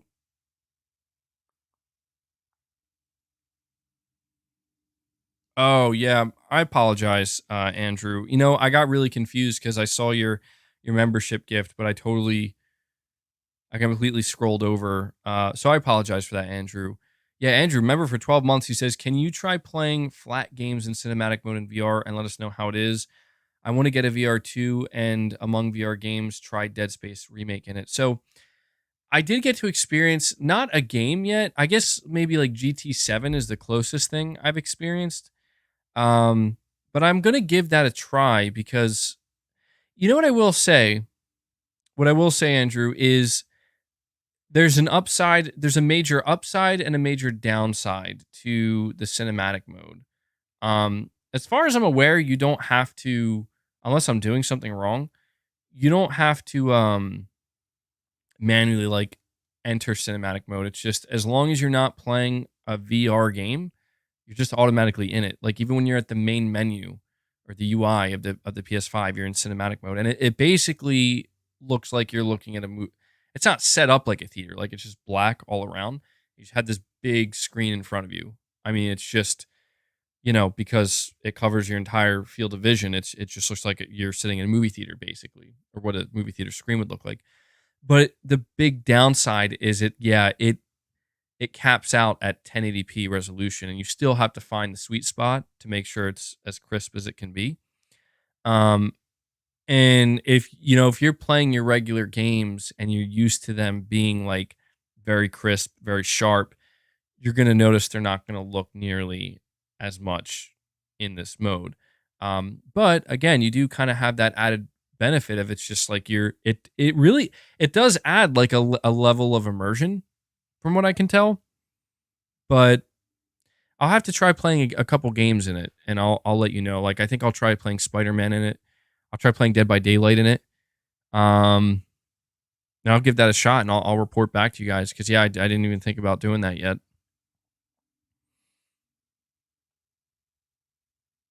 let me see here. We got so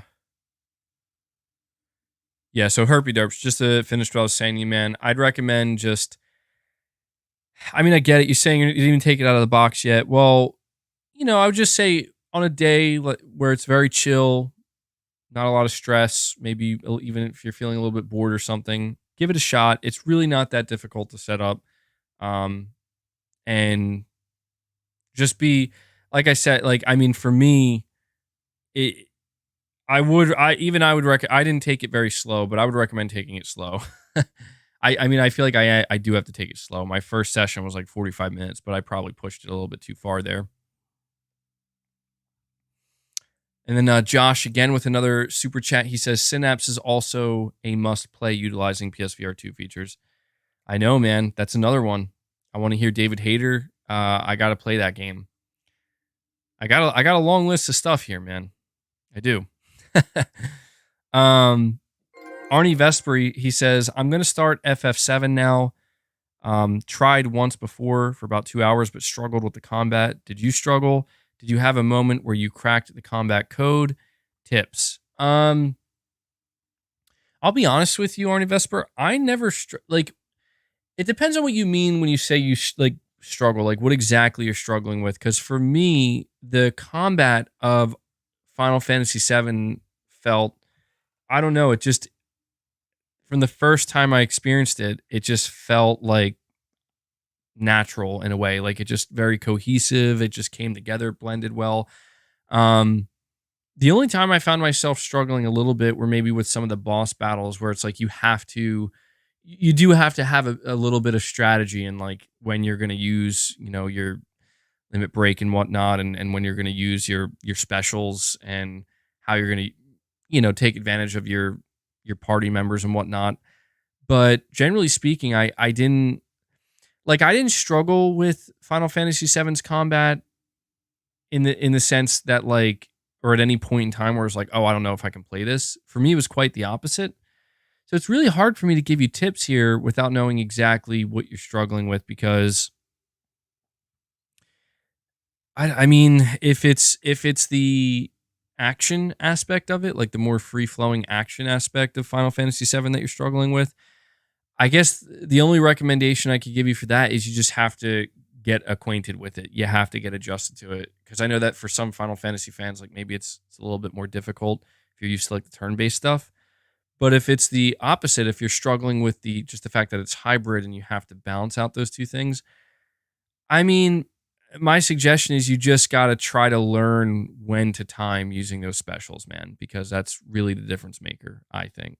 So sorry if that, Arnie Vesper, I apologize if that's not the most helpful tip or tips, but yeah, I don't know, man. I honestly can't say I can relate to that. I felt quite the opposite when I started Final Fantasy VII Remake. I mean, it could just be possible, Arnie Vesper, and I'm certainly not one to like try to turn people off of a game that I really like, but it could just be, maybe it's just not your cup of tea, man. Like maybe FF7's combat just isn't doing it for you. It's a possibility, to each their own. We see we have Henry 3K, a member for 4 months. Appreciate that, dude. You're saying, how's it going, MBG? I wanted to recommend the VR cover head strap. It's only $30 and it helps keep the headset in place and absorb the sweat. Interesting. Yeah, I guess I just didn't think that there are probably all these different accessories and stuff you can buy to help with your VR experience from like these third-party manufacturers. The VR cover head strap. I'll try to keep this in mind, man. And that sounds like a pretty good recommendation, because I won't lie. Like, I sweat a lot, like I don't know what it is. I'm a sweater, whenever I'm doing physical activity, I sweat quite a bit.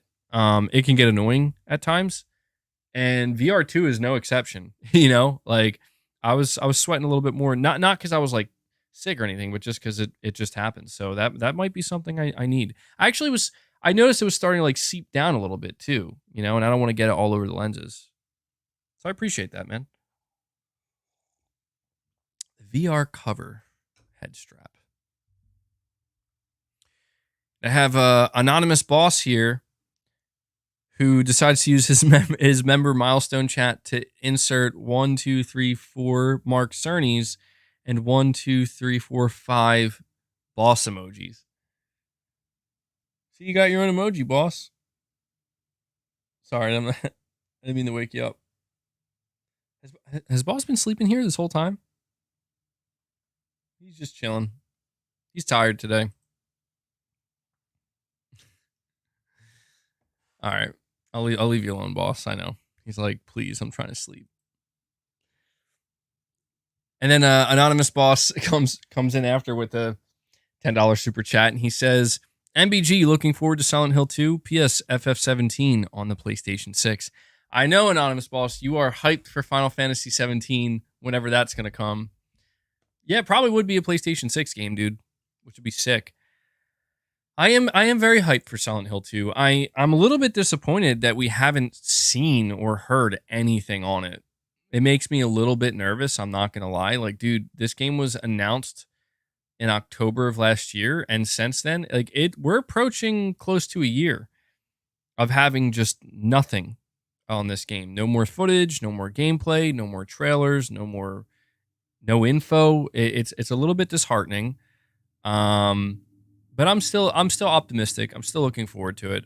I still think that trailer looked really good. So yeah, I'm looking forward to it, man. All right, so I'm just gonna say one more thing here. Josh, you're saying, so how would you rate your first experience with PSVR 2? Did it reinvigorate your love for gaming? So this will be a good place to end this particular conversation, and we'll move on to the next topic. How would I rate my time with PSVR 2? Let me think here. I don't know that I want to give it like a rating, like a 8 out of 10 or a 5 out of 10 or anything like that. But I think what I'll say is that it's hard to say if it like reinvigorated my love for gaming, because I feel like that's a bit strong. But what it has done is it has added a new layer of excitement that I have not felt in quite some time. Like I said, there are, and this is kind of what I expected to happen, there are many games that I get excited about, right? Like new releases, but I've been playing games, the same way essentially for my entire life. And because of that, it's not that things have lost their luster. It's just, what to expect. And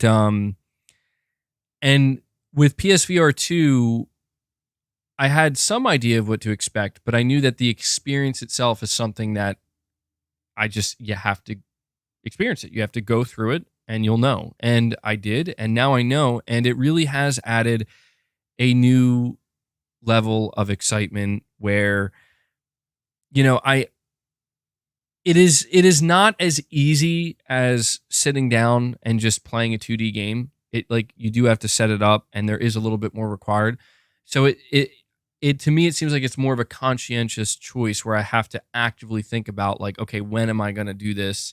How do I want to do it? And which game do I want to experience? Especially now, because I'm still early on and I feel like I'm still building up.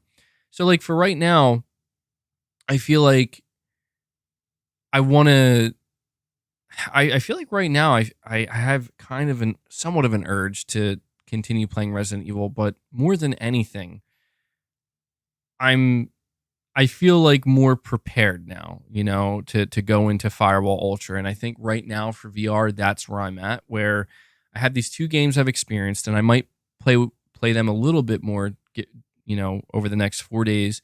But I'm going to pre-order Firewall Ultra, and for me, Firewall Ultra is like where it really begins. I was unsure if I wanted to make that the very first game I dived into, and I'm kind of glad I didn't, because you guys were telling me like you're going to need to at least get it somewhat adjusted and acquainted, or it might be a bad experience. And there are other games that you guys are recommending that at some point I got to try to get around to trying.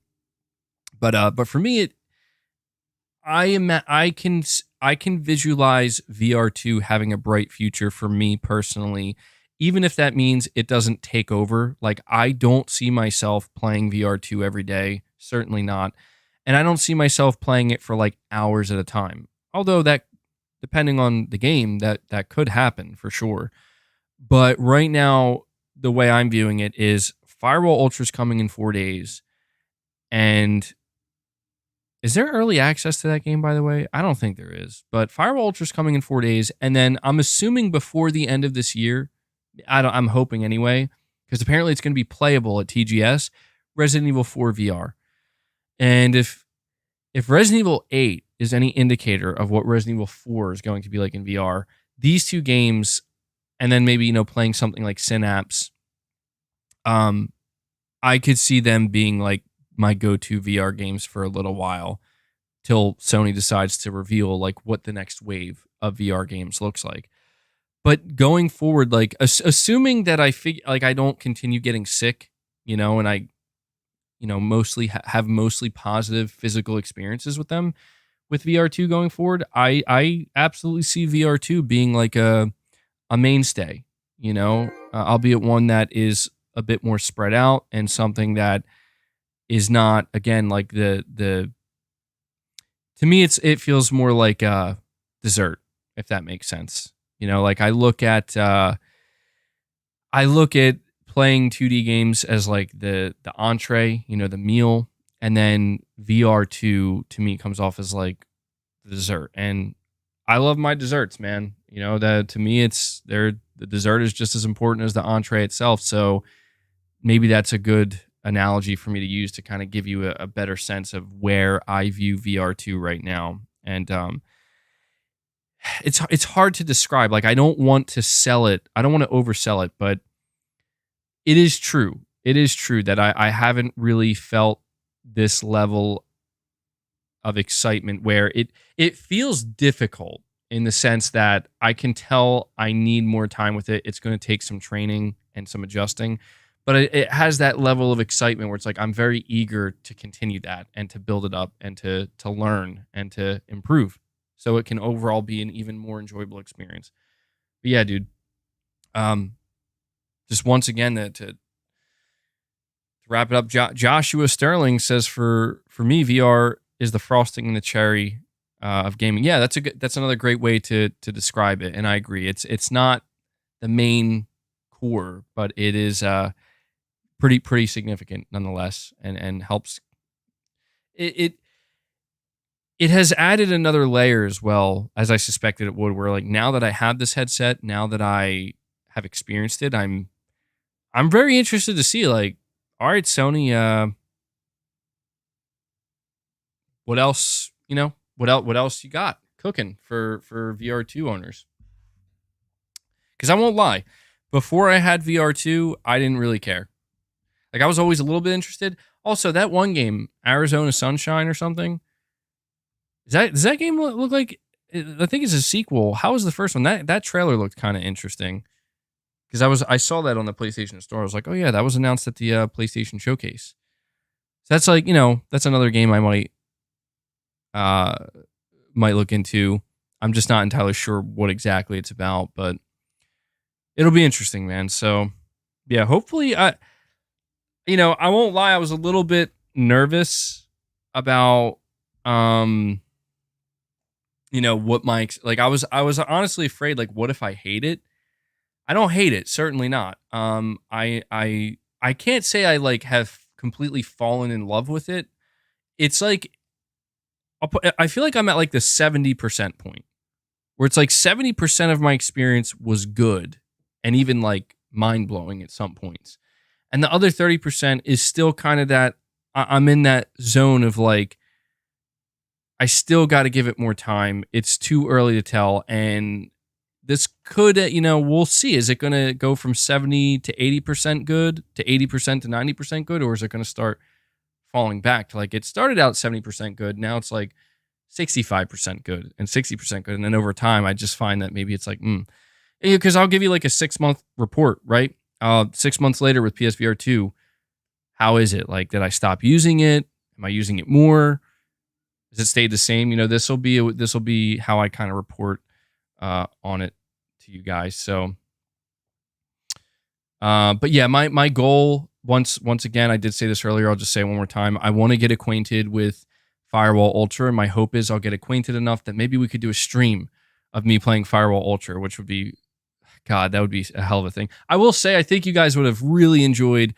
My wife was really enjoying watching me experience Resident Evil for the first time, because I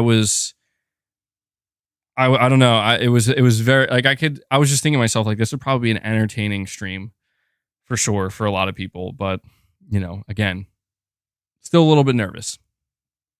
Zombie Dragon, member for 3 months. He says, do you have any plans to return to Sekiro anytime soon?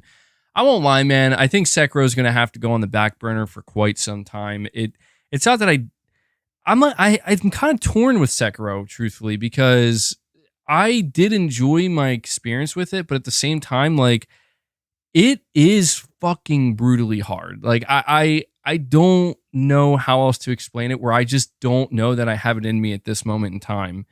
Like, I have a lot of shit going on outside of my gaming life, and now I have VR2, and we're about to enter the holiday season. I just don't know. You're saying that means I didn't like it. I'll put it to you this way.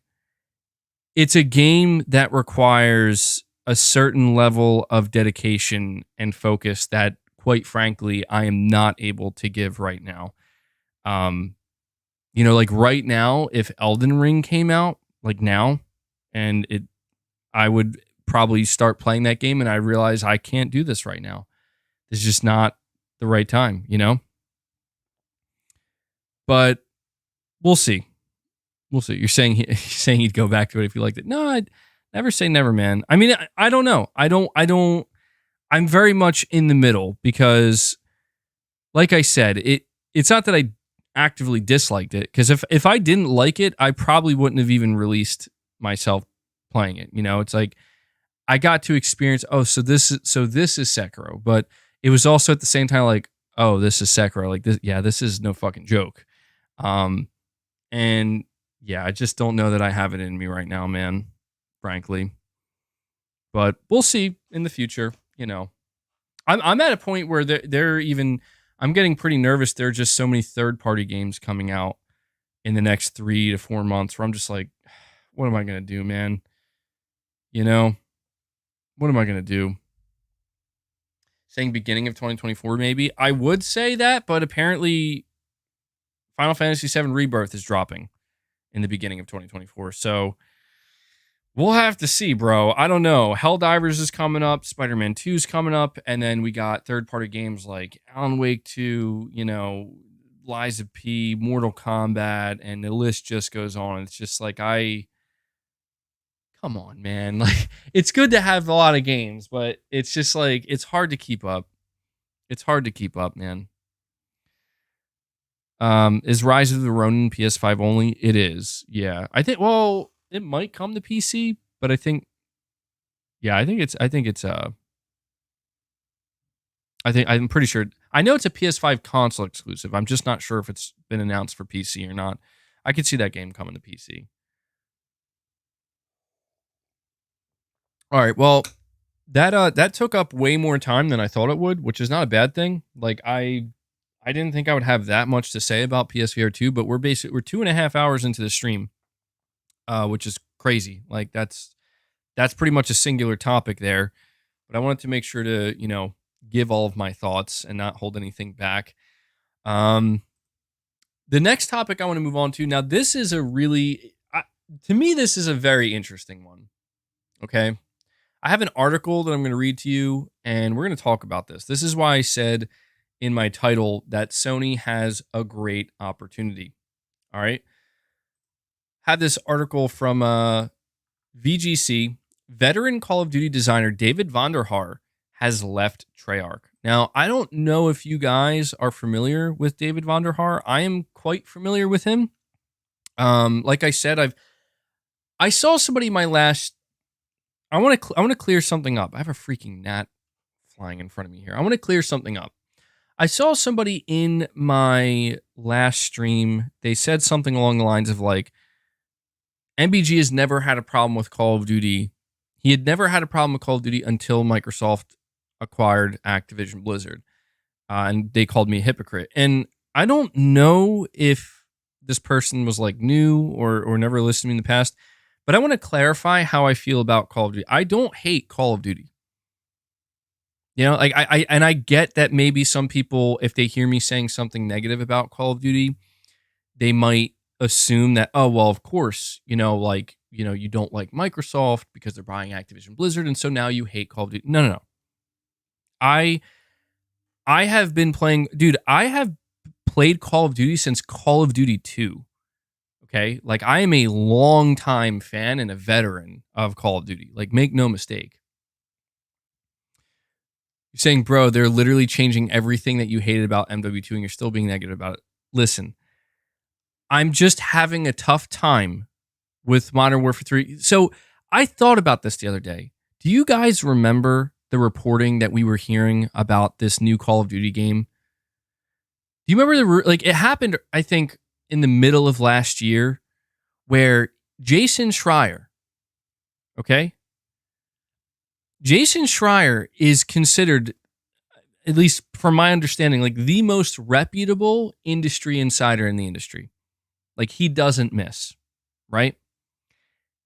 I think people may have forgot that Jason Schreier was one of the people who reported that this year's Call of Duty was actually not going to be a full release. It was just going to be an expansion for Modern Warfare 2 developed by Sledgehammer Games. And if you look at the news that we just got recently with the whole big blowout of Call of Duty Modern Warfare 3, Activision explicitly confirmed that that was never in the plan. That this Call of Duty Modern Warfare 3 was actually built from the start to be a full-blown game.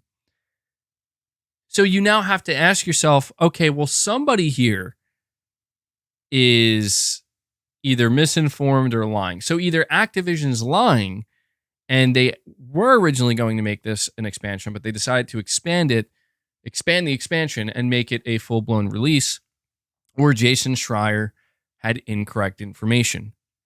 I'm just pointing this out because you have to understand my thought process to this year's Call of Duty was exactly that. Like, I thought, oh, this is going to, like, I was actually excited at the idea that they're skipping a yearly release. That's a first. Let's see how that turns out. But then it's like, oh, no, actually, we're not. But here's the thing. I was actually reading over some information for Modern Warfare 3, and I have to admit, like, I am intrigued. I am. Because what somebody just said, they're like, MBG, they're fixing all of the things you didn't like about, like, MW1 or 2, like the recent reboots of Modern Warfare. And I admit, like, I just kind of fell out because I'm like, when I think of Modern Warfare, I think of Call of Duty 4 Modern Warfare. I think of MW2 from 2009. I think of MW3 from 2011. I lived in these games. I love these games, especially MW2 and COD 4. And when I saw what they did with I appreciate what they did to Call of Duty Modern Warfare 2019 and even MW2 from last year. It's like, yeah, it's nice. It's nice. But it's like, to me, this isn't Call of Duty. It feels like something else. It feels like a hybrid. It feels like if Call of Duty and Battlefield had a baby, which maybe on the surface that sounds good, but to me it's like, but it just loses something that made these older Call of Duties so special to me. And apparently, and we're going to have to see, because we haven't actually seen gameplay yet. And this is why I'm so fascinated in MW3. Apparently, Sledgehammer Games, there's been a bunch of listed changes that they're making to the gameplay that very much make it sound like they are going back to the older Call of Duty style. Like similar to maybe the Treyarch games and similar to the previous Infinity Ward games before the new wave of Modern Warfare. And that is difficult for me to believe. And I was never expecting that, because I'm like, okay, you guys are making Modern Warfare 3 1 year after Modern Warfare 2. It's going to be the same thing. Like, how could it not be the same thing? But that's where things kind of change up a little bit, where it's like, well, actually, we're doing 16 MW2 maps remastered.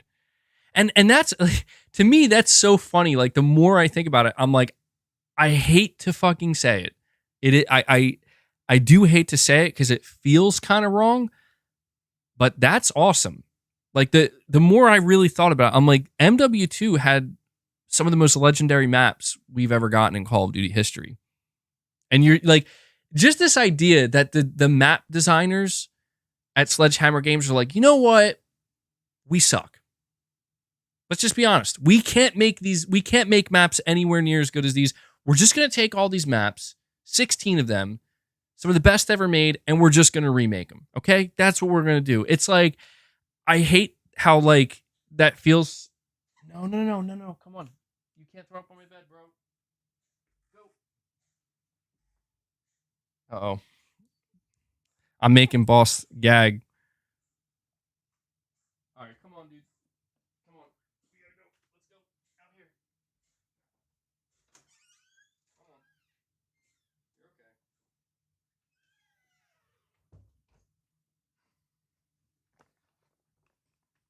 Sorry about that, guys.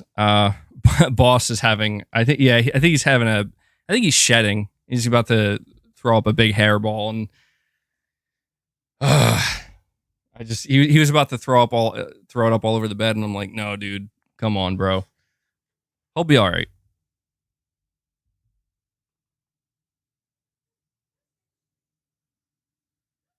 Okay, he's all right. I'm like listening to him. Like, yeah, it's just a hairball. He'll be okay.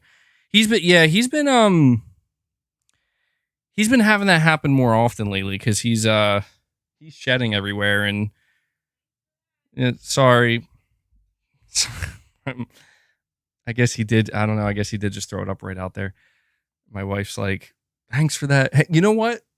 She probably doesn't know the whole story. She doesn't know. He was just on our bed. You know, that would have been worse on the bed, I think, right? Anyway, I'm sorry. I got super distracted there, guys.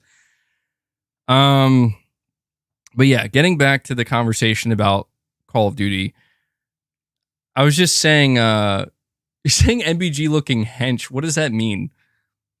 Can somebody tell me what that? Because I don't know. Is that a compliment or is that a insult? I'm not sure.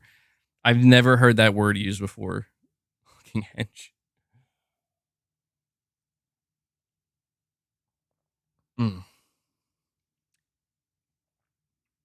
Call of Duty multiverse. Everything's becoming a multiverse now, dude. It means muscular. Oh, thanks, dude. I've never heard that term before. I appreciate that. Yeah, I don't know. I've been lifting a lot less lately, and I don't know. I'm grateful that I'm still able to maintain a bit of mass. You're saying hench is a British-looking, beefy, and muscular. Oh, nice. Yeah, I've never heard that before. That's cool. But yeah, it's just funny to me that my gut reaction to Activision announcing this year's Call of Duty is Call of Duty Modern Warfare 3. 1 year after Call of Duty Modern Warfare 2. And like my instinctive gut reaction is like, that's bullshit. You know, like just natural. Like that feels like a ripoff. Like it feels like you guys are just trying to sell me the same game. Oh my God, you gotta be kidding me. What is happening, guys? We're having pure chaos on the stream today. A gnat just tried to fly up my nose, bro. What the fuck is going on?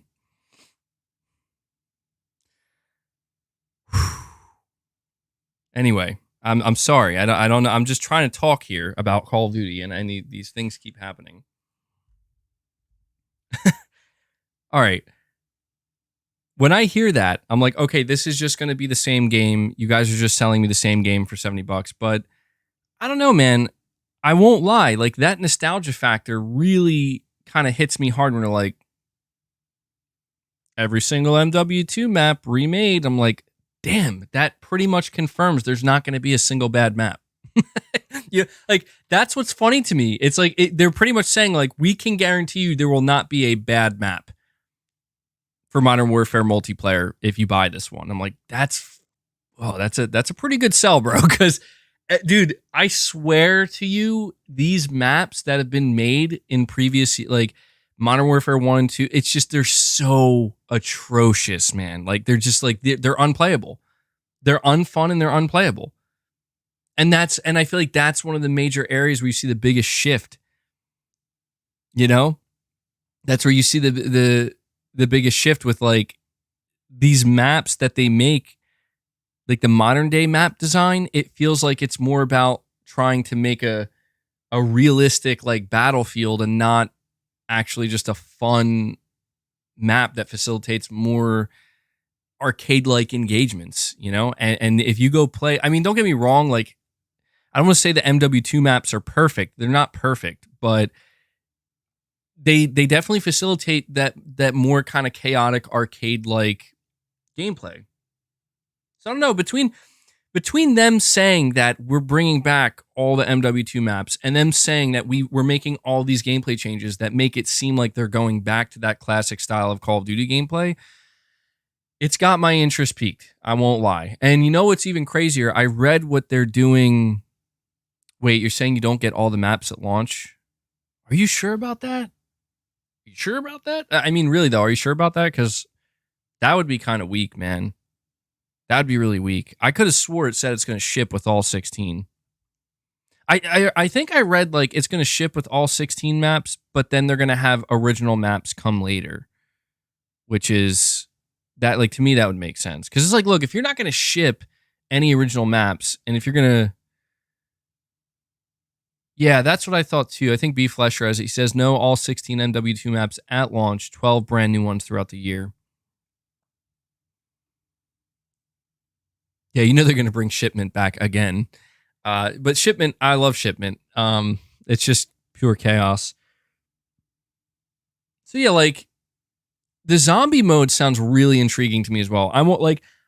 I'm telling you, I've always enjoyed zombies, but I have felt so bored with it where I'm like, okay, guys, at what point does this just like, come on, you know, like how much more zombies can we do? But then again, I just found myself kind of surprised where it's like, actually, we're doing like a whole open world, like extraction zombies mode where like 24 players are in there and there's going to be zombies. There's going to be like real people you got to fight against. I'm like, okay, this sounds interesting to me. Now, my wife has always loved zombies. And when I told her about this, guys, I'm pretty much going to have to buy Call of Duty this year because my wife really wants to play the zombies mode. And, you know, I'm not going to deny her that. But I got to admit, like, it sounds pretty interesting to me. So I'm really hoping that when they show the first gameplay, it's like, please let it be more like classic Call of Duty, because the reason MBG supports Microsoft 2023. Yeah, Mrs. MBG has always loved Call of Duty Zombies. That's like one of the first, that's like one of the first gaming experiences we've had together where, I mean, believe it or not, we've been playing zombies together. And we've missed a couple of zombie experiences throughout the years, but our first time playing the zombies mode together was way back, dude, in 2008 with World at War. Yeah, that's how far back it goes. So, you know, she's never gotten into the multiplayer side of Call of Duty, and I can't blame her. Like, I've fallen out of it as well. But yeah, we played like most recently we played, I think, some Black Ops Cold War Zombies. That was pretty fun. But yeah, man, it's weird because I don't know, man. The reason why I wanted to bring up this article about David Vonderhaar, you know, David Vonderhaar leaving Treyarch. This is, to me, such a big deal because, let me read this article for you guys because I got way off track here. But veteran Call of Duty designer David Vonderhaar has left Treyarch. Veteran Call of Duty designer David Vonderhaar, who was best known for the Black Ops series, has left Activision after 18 years, he's announced. In his role as design director at Treyarch, Vonderhaar worked on a total of 8 Call of Duty installments, starting with the original game in 2003. So that's how long he's dude. David Vonderhaar has been there from the get-go, man. So he's a true like veteran in this industry, and he's been with Call of Duty since day one. Continues by saying, however, he is best known for his role on the Black Ops franchise, for which he led development on various campaigns, multiplayer modes, and systems. Announcing his departure on Friday, Vonderhaar said he would be moving to another undisclosed role in the games industry. Today, I am sharing that I have left Activision and Treyarch after an incredible 18 years and 8 Call of Duty games, he wrote on his LinkedIn page. To my coworkers at Treyarch, I'm immensely grateful for the time we invested working to improve our craft, never sitting on success, and always wondering how to improve what we design and how we produce it. Thank you to the Call of Duty community for your passion and enthusiasm. That energy has often fueled our determination as a studio and individuals. I will always be grateful for the opportunity to interact with so many of you directly online and in person. This energy will always be a massive part of me. I'm staying in the games industry, working on an undisclosed project I can't discuss yet, but I'm excited about a rare and unique opportunity. I'll update you as soon as possible. In a statement, Treyarch said farewell to the legendary David Vonderhaar, whose discipline, creativity, and innovation helped shape our games from Call of Duty 2, Big Red 1 to Black Ops Cold War. His iconic phrases and groundbreaking ideas will be missed. Excited for your next adventure. So this is where things get very, very interesting to me, because this guy is legitimately an industry legend, and we have no idea if he was poached by Sony. I want to say there's a 50-50 chance. I think this would be like one of the biggest opportunities for Sony. If they were able to get David Vonderhaar, that would be fucking insane. Now, I'm not so sure that they did, though. It's clear that somebody poached him. We could find out that he's like over at Netflix or some shit like that, which would be, unbelievably disappointing. What makes me, that would suck so bad. Netflix's AAA, dude, come on. Look, I've told you guys my favorite Call of Duty games throughout the years were the Black Ops games. And this man he's not single-handedly responsible, but you kind of get it. Maybe you guys get a sense of just how vital he was in making Call of Duty what it is in many ways. And when I first read this, like I saw it kind of circulating, I thought he was just retiring. But no, dude, like he actually got poached, man. And that's a big fucking deal, because this is not I assure you, Treyarch and Activision, and I have to imagine Microsoft right now is feeling a little bit like, who did we lose? Who just left the company? But get this, I also came across Zubitech on Twitter.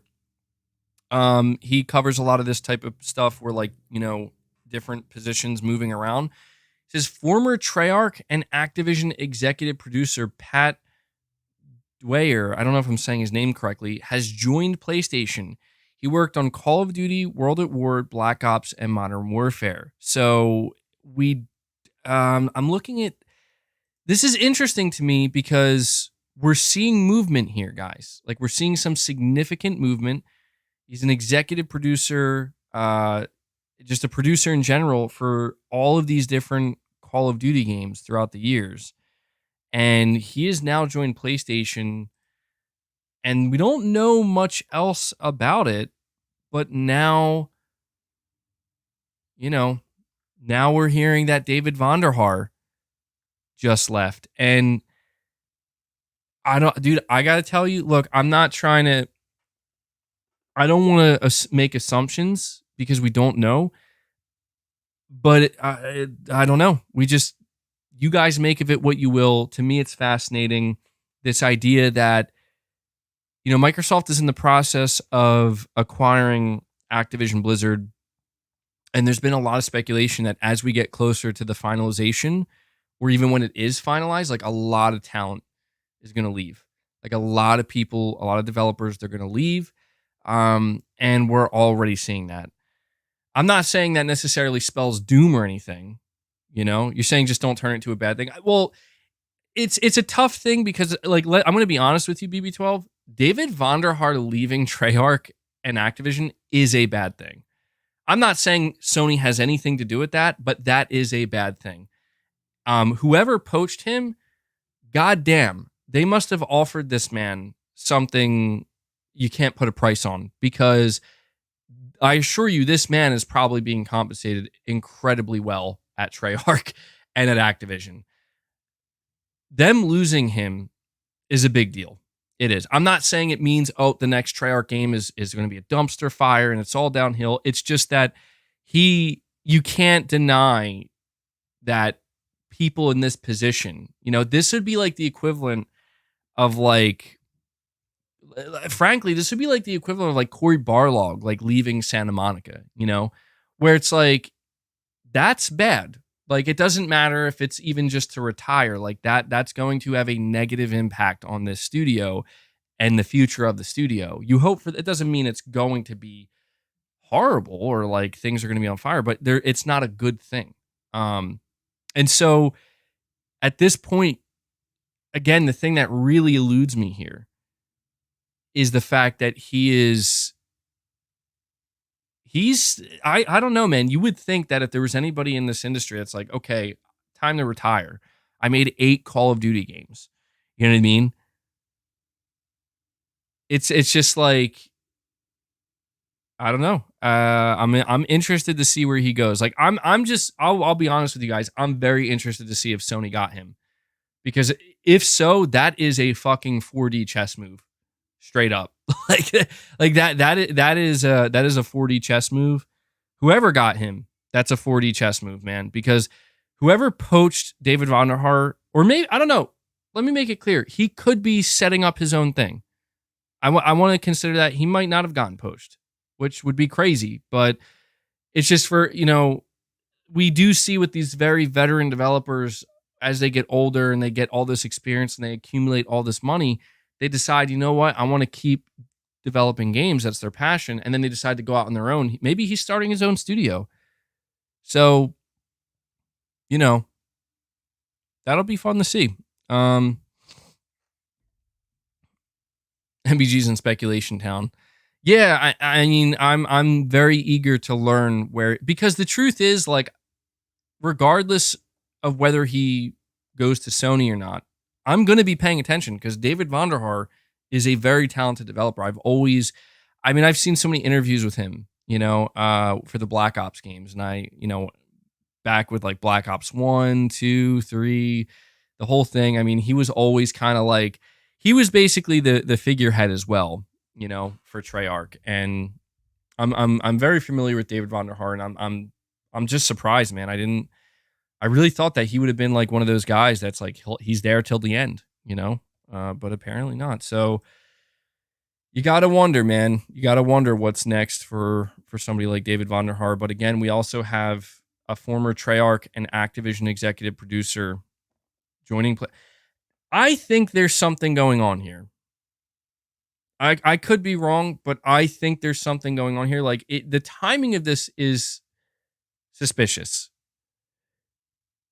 A former Treyarch and Activision producer leaves and joins Sony. And now one of the top developers at Treyarch and Activision now just left, and he says he's moving somewhere else. You really got to wonder, and we'll see. We'll see what else happens with Activision. I mean, you know what I think? I'll be honest with you guys. I don't think Microsoft or Activision have to worry too much about who leaves and who stays. You know why? Because I think Call of Duty is just, it's such a well-oiled machine at this point. It's like, I'm not saying it couldn't go downhill. Of course it could, but it's just like the torch has been passed. You know what I mean? Like, the torch has been passed. Just, the Call of Duty audience is so big and the name is so big. It's like you could make a not so great Call of Duty game and be just fine. You get what I'm saying? It would take a lot to take out Call of Duty and really drop it down a couple pegs. I'm not saying it couldn't happen, but I just I don't think that David Vonderhaar leaving Treyarch means that, well, we're never going to get a good Treyarch Call of Duty game again. No, but something might be missing. Certainly. Like, whoever has to fill his shoes, you're filling in big shoes. You got big shoes to fill. Like, I don't know. Good luck. You're going to need it. Because that's 19 years is a level of experience that is not easily replaced. So we'll see. Saying Halo was a well-oiled machine at one time. Yeah, that's what I mean. We'll see, man. Like Sledgehammer is an interesting studio as well because Sledgehammer's making MW3. They lost their co-founders, Glenn Schofield and what was I forget the other guy's name, but the two major co-founders of Sledgehammer Games who were there when they became a Call of Duty studio, they're gone. And it'll be interesting to see how they, how this Call of Duty does. Yeah, true. Vanguard was another best-selling game on PlayStation. I'm telling you, man, Call of Duty is a industry titan that if it ever goes down, it won't happen quickly, and it'll happen slowly and painfully and almost subtly. Like Call of Duty is the type of game that will just kind of fade to the background to where almost no one would notice. Unless something really cataclysmic happens over there, which it could. Again, you never know, but I think it'll be fine. I do. I don't. Maybe I'm giving Microsoft and Activision too much credit, but I've always said though too, like okay, they lost David Vonderhaar. What's Activision going to look like when they lose Bobby Kotick? That's my question, because that's a whole nother level of loss that will be very interesting to see how that's handled.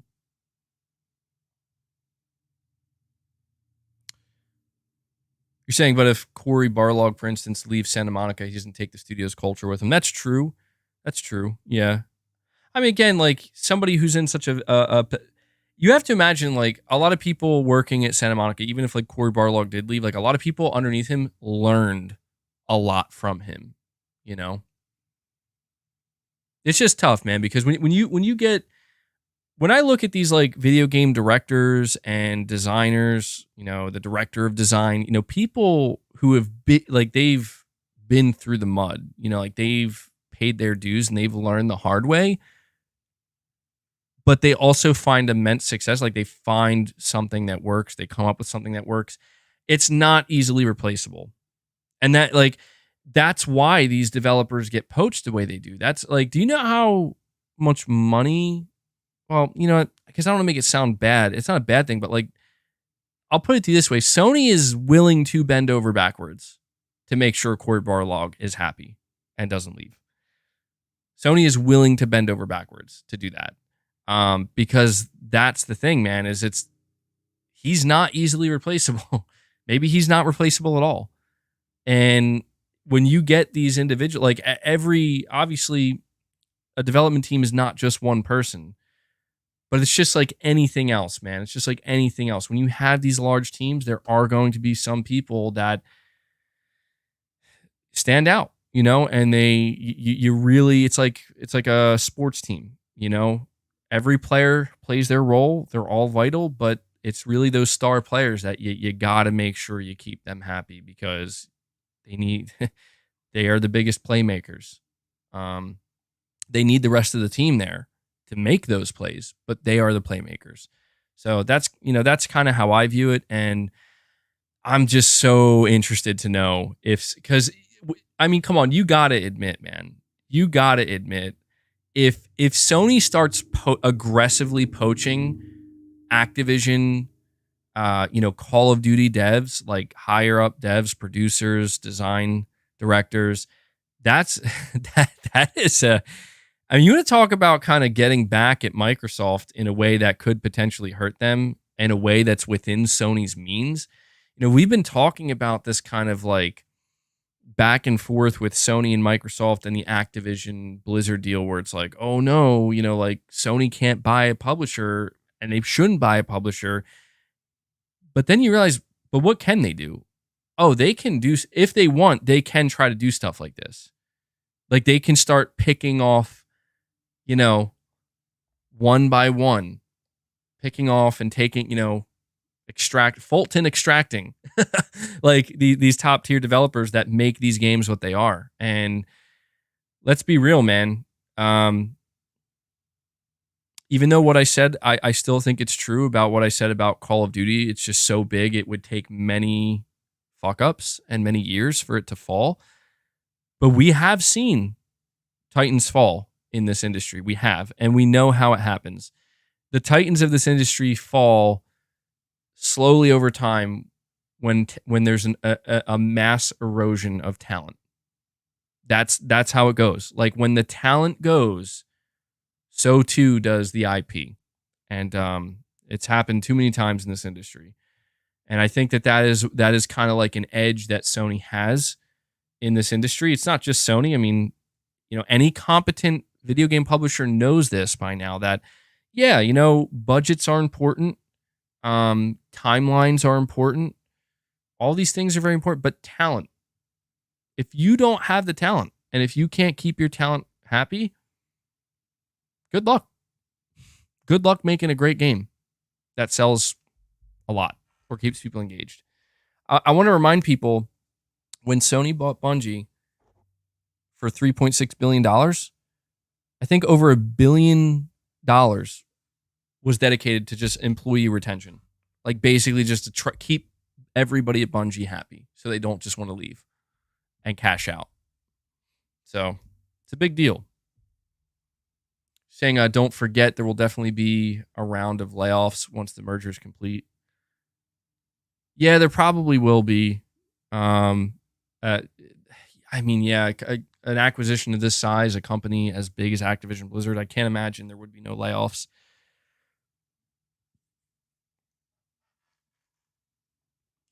Let's see.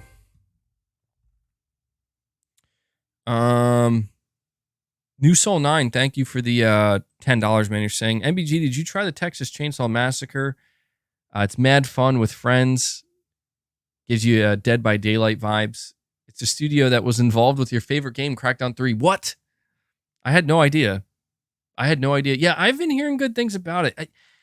I don't know. It's so tough for me, man, because like I don't know that I can pull myself away from Dead by Daylight. But I've been hearing it's really good.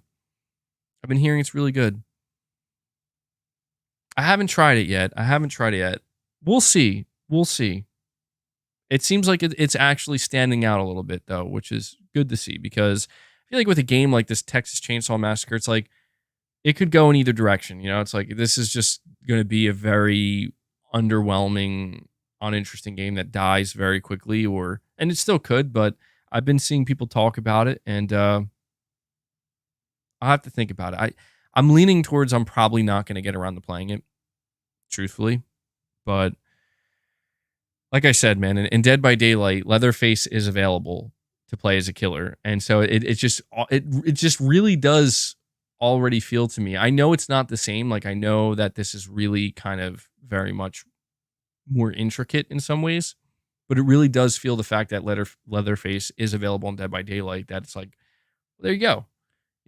I will say though, the one thing that's lacking about Leatherface and Dead by Daylight is they don't have a dedicated map for him, which is weird to me. Like he's one of the bigger killers, like more prominent killers in that game, but they never gave him a dedicated map. I think I remember hearing somewhere that they didn't do that because they didn't have enough time or something. But dude, Alien is now coming to Dead by Daylight, which was pretty interesting to see. A lot of people have been asking for Alien, so it's their next big DLC content drop. All about that live service, man. So, all right. Well, we'll see, man. We'll see where David Vonderhaar goes. I want to say this and make sure it's on record. I am not expecting him to go to PlayStation. I think there is, again, a 50-50 chance. I think there's some movement happening behind the scenes with Sony, and kind of, we see them bring on an Activision producer, a longtime Activision producer. The timing is interesting, but it very well could be that David Vonderhaar is just going out on his own, doing his own thing, or he's going to just a different company, and no matter what, wherever he goes, I'll be interested to see what he does next, because he's clearly a very talented developer. All right, let me see here. I do want to. So, when it comes to the Call of Duty discussion in general, like talking about Modern Warfare 3 and whatnot, I don't think there's much left to say. I'm just at a point where I'm interested. I'll see how it turns out, but I don't know that,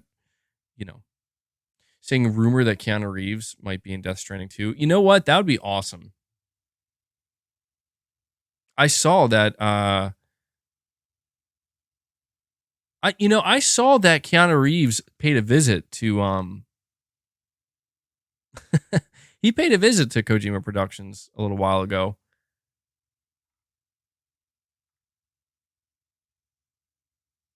Let me see. I'm trying to see if there's like, was this a recent rumor or is this just so yeah, Kojima's editing a new trailer, man, and you know, we are 2 days away from Gamescom. How are you guys feeling about Gamescom?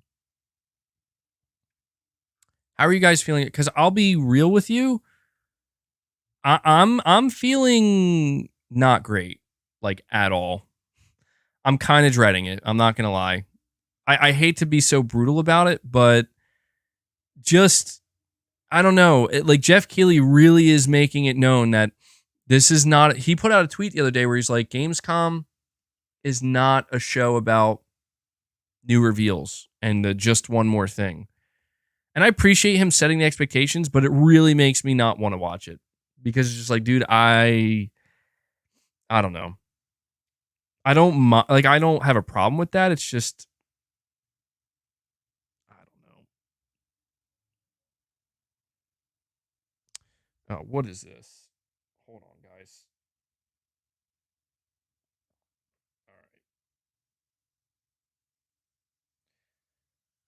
All right. I'm just, dude, I'm just sitting here patiently waiting for Sony to really kick off the marketing in a huge way for Spider-Man 2. I've been seeing that the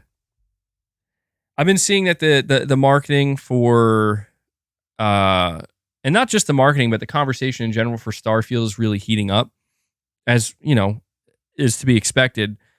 And I still am maintaining this curiosity of like, what does Sony plan to do during this time where Starfield is in the limelight? Is Sony planning on just kind of like sitting back? We got Baldur's Gate 3. We're good. We'll kick off the marketing hype cycle sometime in in mid-September or something, or are they gonna start now? I'm very curious to see. Because I don't know, man. I feel like Sony's been doing this with their big games lately. Like Sony could just keep the hype going for Spider-Man 2 from now until launch, but they're seemingly just like, they're just playing it very conservatively, it seems. Which I'm not gonna lie, I kind of wish they wouldn't. Where is it?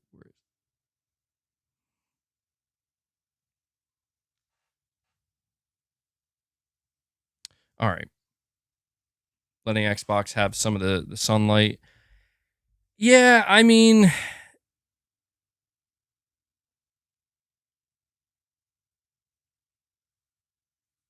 I don't know. I'm sorry.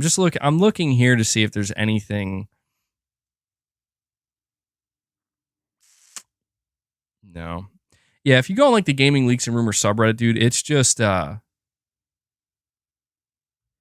it's just nothing but like Starfield leaks and whatnot, and people giving their impressions. And one of the things I saw, and this is what I mean, man. Like this is going to be a big deal, I think. For obviously, it's going to be a big deal for Bethesda. It's going to be a big deal for Bethesda fans. It's going to be a big deal for Microsoft.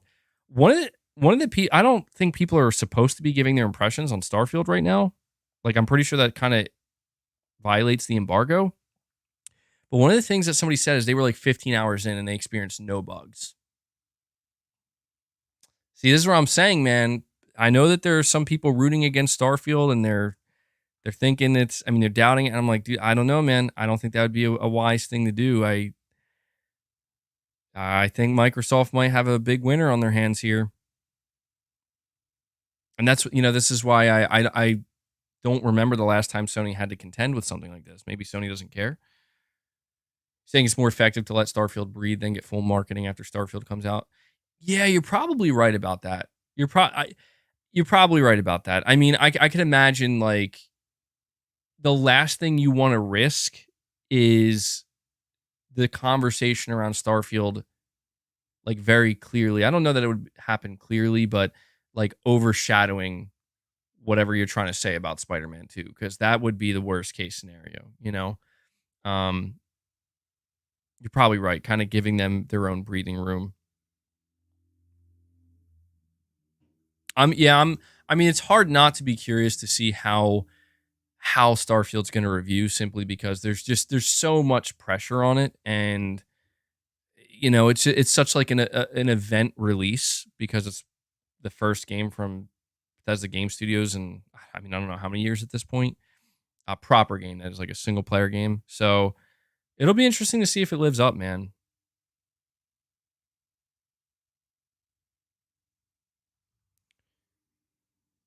All right. So let me see here. What else do we have left to discuss?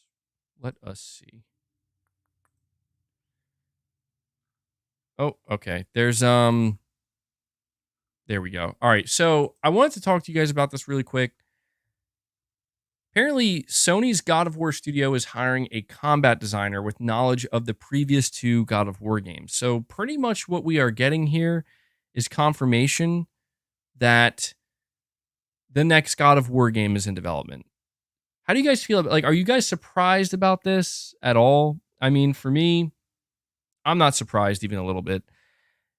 The one thing I want to make clear though is I think some people are getting a little bit confused because they're now worried that, oh, I thought Sony Santa Monica was making a new IP. Well, it seems we are pretty much getting confirmation that there are two development teams at Santa Monica Studio. One team is now dedicated to continuing God of War, which of course God of War is going to get another game, man. You know, like it was the best selling PlayStation game, but it's been known for a little bit now, and Santa Monica has pretty much confirmed this themselves, where they're working on a new IP, and they've been working on it for a couple of years now. You have to imagine the reveal of this new IP is not that far away. It could be. I mean, new IP is tough these days when it comes to AAA. But the real question I have, and you know, we are going to get into some spoiler territory here for God of War Ragnarok. I'm assuming everybody here has completed God of War Ragnarok. If you didn't complete God of War Ragnarok, maybe you just don't care about it much, but I am letting you know we are going to get into some spoiler territory. But the real question that I think people have about the next God of War is, you know, what is this? Who are we going to play as? Like, what's going on here? You know, how is this going to continue? If you've played, if you got to the end of Ragnarok, then you know that basically Atreus is going on his own adventure without Kratos. And it's obvious that there's going to be a game dedicated to him, but Kratos is basically going to be, you know, the king and the protector of, you know, this realm. And I do just wonder, like, is Santa Monica gonna, I don't know, are they gonna make the next God of War game where you the main star of the show is Atreus, Loki, you know, or is that going to be problematic? You know, how would fans respond to that? Or, you know what I think we could see? Maybe we're going to get a kind of like Miles Morales type situation, or like a Uncharted Lost Legacy situation, where then we're going to get another God of War game much sooner than anticipated, but it's going to be a smaller, more self-contained kind of like spin-off for Atreus. And then the next mainline God of War will bring both of them back together, and the main, you know, Kratos, you'll play mainly as him, and also maybe some parts as Atreus. I think that would be the ideal thing to do. I don't think the fan base, I could be wrong, but I don't think the fan base is, I don't know if they'll ever be ready, but I just don't know that people would accept, like, okay, here's a new God of War game where Kratos is like not really the main character and kind of not in it that much, and it's mainly Atreus. I mean, at that point, I don't think you could call it God of War, you know? I don't think fans would be okay with that. Saying God of War needs an Egyptian setting. Well, if you completed God of War Ragnarok, you know that Atreus, his journey is basically going to be to go with Angerboda and try to find the rest of the giants. And I could see that being a spin-off. It's like you play as Atreus and Angerboda, and you're getting all the giants, and maybe by the end of it, they complete that, and it kind of leads into the next major trilogy or something, where maybe it will be in Egypt, right? And Kratos will be even older, but so will Atreus. That'd be really cool. I think a lot of people have been asking for that, and they want that. I think that'd be a really cool thing to do. Saying, in your opinion, Atreus' story is done, they need to move on. They're not gonna, man. I don't think so. I honestly got the opposite feeling with the ending of Ragnarok. Like, I feel like they're still very much going to continue with Atreus. But then again, man, who knows? Who knows? I will tell you this, because God of War is, the best-selling game, especially Ragnarok, right? And let's face it, like, Kratos is God of War. He's literally the God of War, but I mean, he is this franchise. You can't just push him to the side. You can't, like, if we compare it to like The Last of Us, the truth is, in The Last of Us, Ellie is the main character. Like, The Last of Us is Ellie. And I know that to a lot of people, it doesn't feel that way because you play as Joel, but Joel, even Naughty Dog is acknowledged, like, in the past, like, is really a story about Ellie, It's a story about Joel too. And that, that to me, I don't view it that way, but that is how it is. And even if you look at like the box art of The Last of Us Part 1, go look at the box art of The Last of Us Part 1. It's like Ellie takes up, like, she's center stage there, and Joel's just kind of like inserted, like at the bottom there, shrunk down. And, again, Joel's he's one of my favorite characters, but I understand, like, Joel is not The Last of Us. The Last of Us really is Ellie. And Joel is a big part of that. And that's kind of an interesting thing, because you play almost the whole game, The Last of Us, as Joel. It's kind of an interesting duality there. But the reality for God of War is Kratos is God of War. He is. People could not accept the game titled God of War without Kratos. I couldn't, because it just doesn't feel like, he is the God of War. You'd have to call it something else. Maybe not. I don't know. Maybe my viewpoint on that's a little bit skewed, but I imagine the way Sony views it is, look, Kratos is basic. Let's face it. Astrobot is the mascot of PlayStation, but Kratos is also the mascot of PlayStation, right? Like, if you were to do a poll, who's the PlayStation's mascot? God of War Jr. There you go. Yes. There you go. That's what you call it. If Kratos isn't involved. God of War Jr. God of War the Second.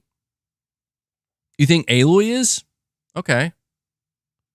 I mean, to me, it I feel like Aloy is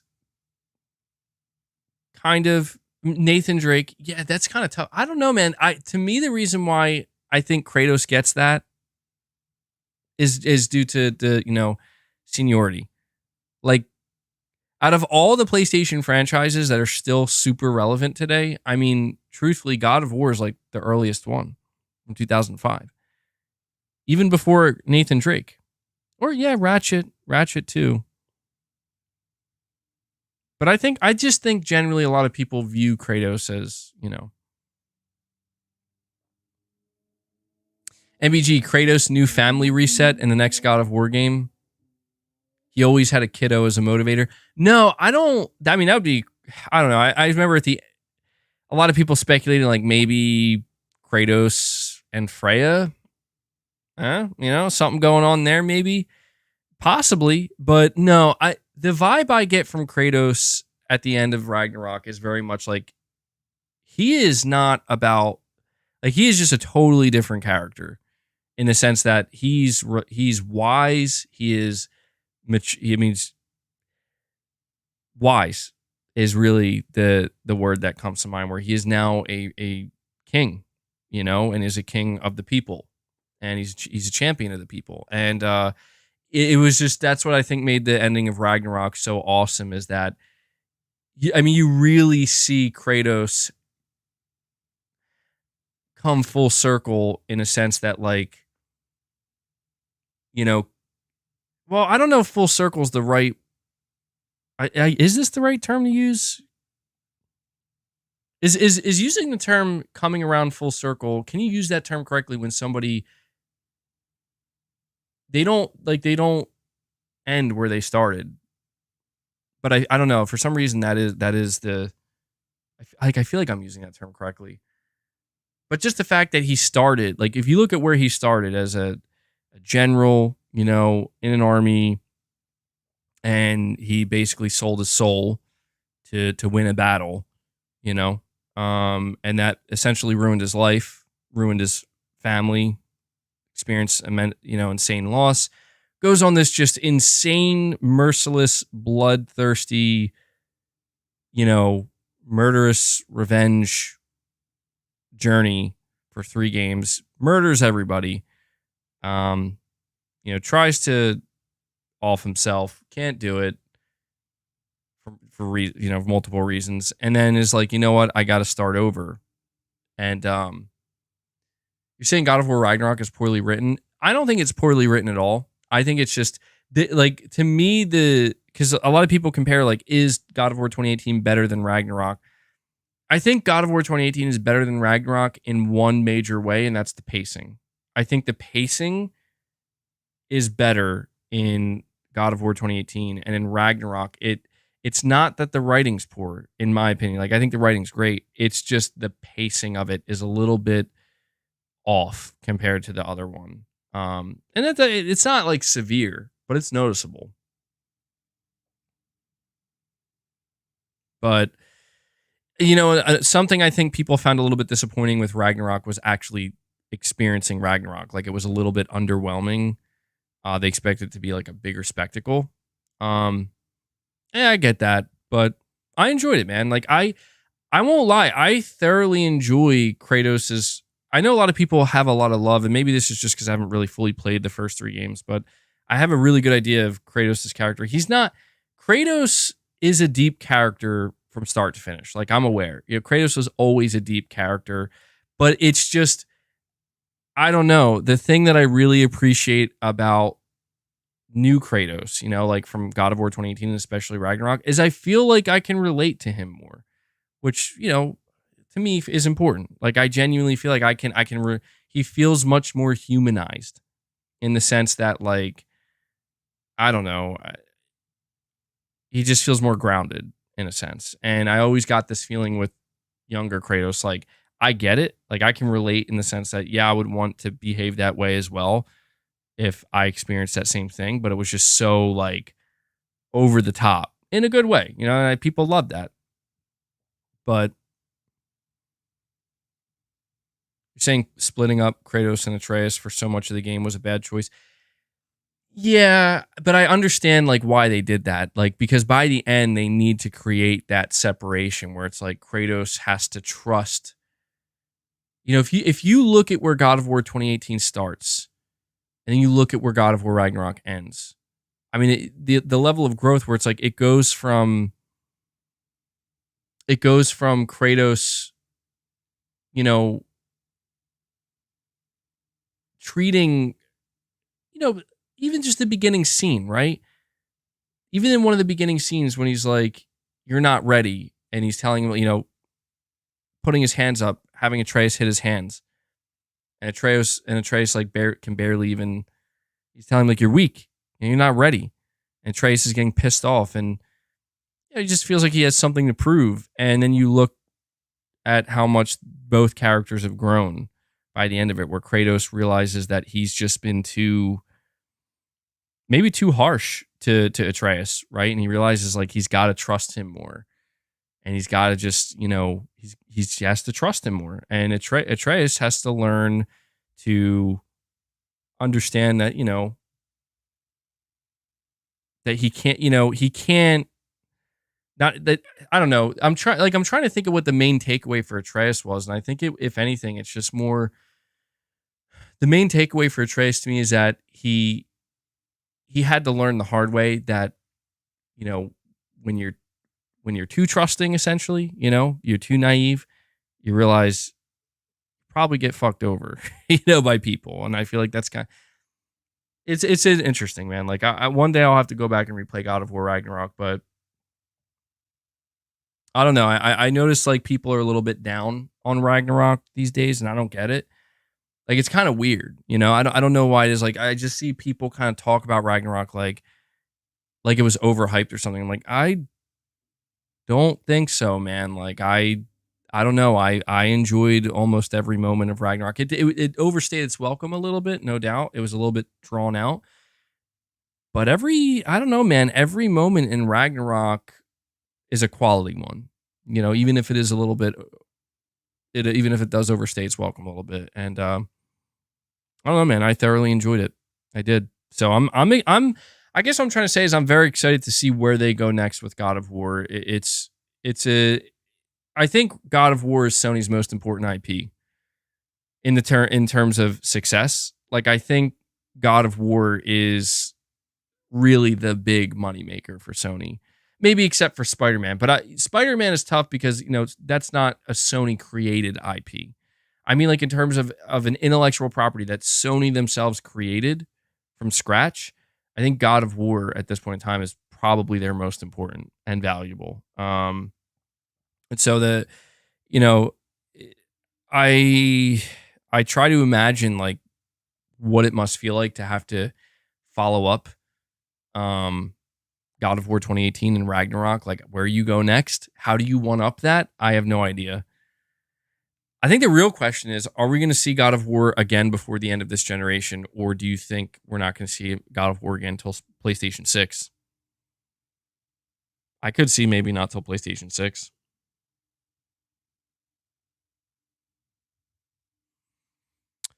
Did I just say that it's not Sony's IP? Well, Spider-Man, I'm saying that Sony did not. This freaking gnat, man. Sony did not create Spider-Man. You know, they. It's not a fully like organic. We're Sony. We created Spider-Man. You know what I mean? Whereas God of War is like Kratos is a character that was fully created by Sony and Sony alone.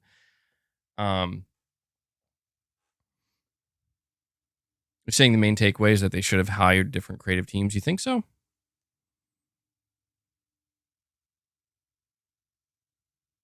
Yeah, I mean, I'm not worried. I'll be honest, I'm not worried at all about God of War. Like, I think God of War is going to be fine.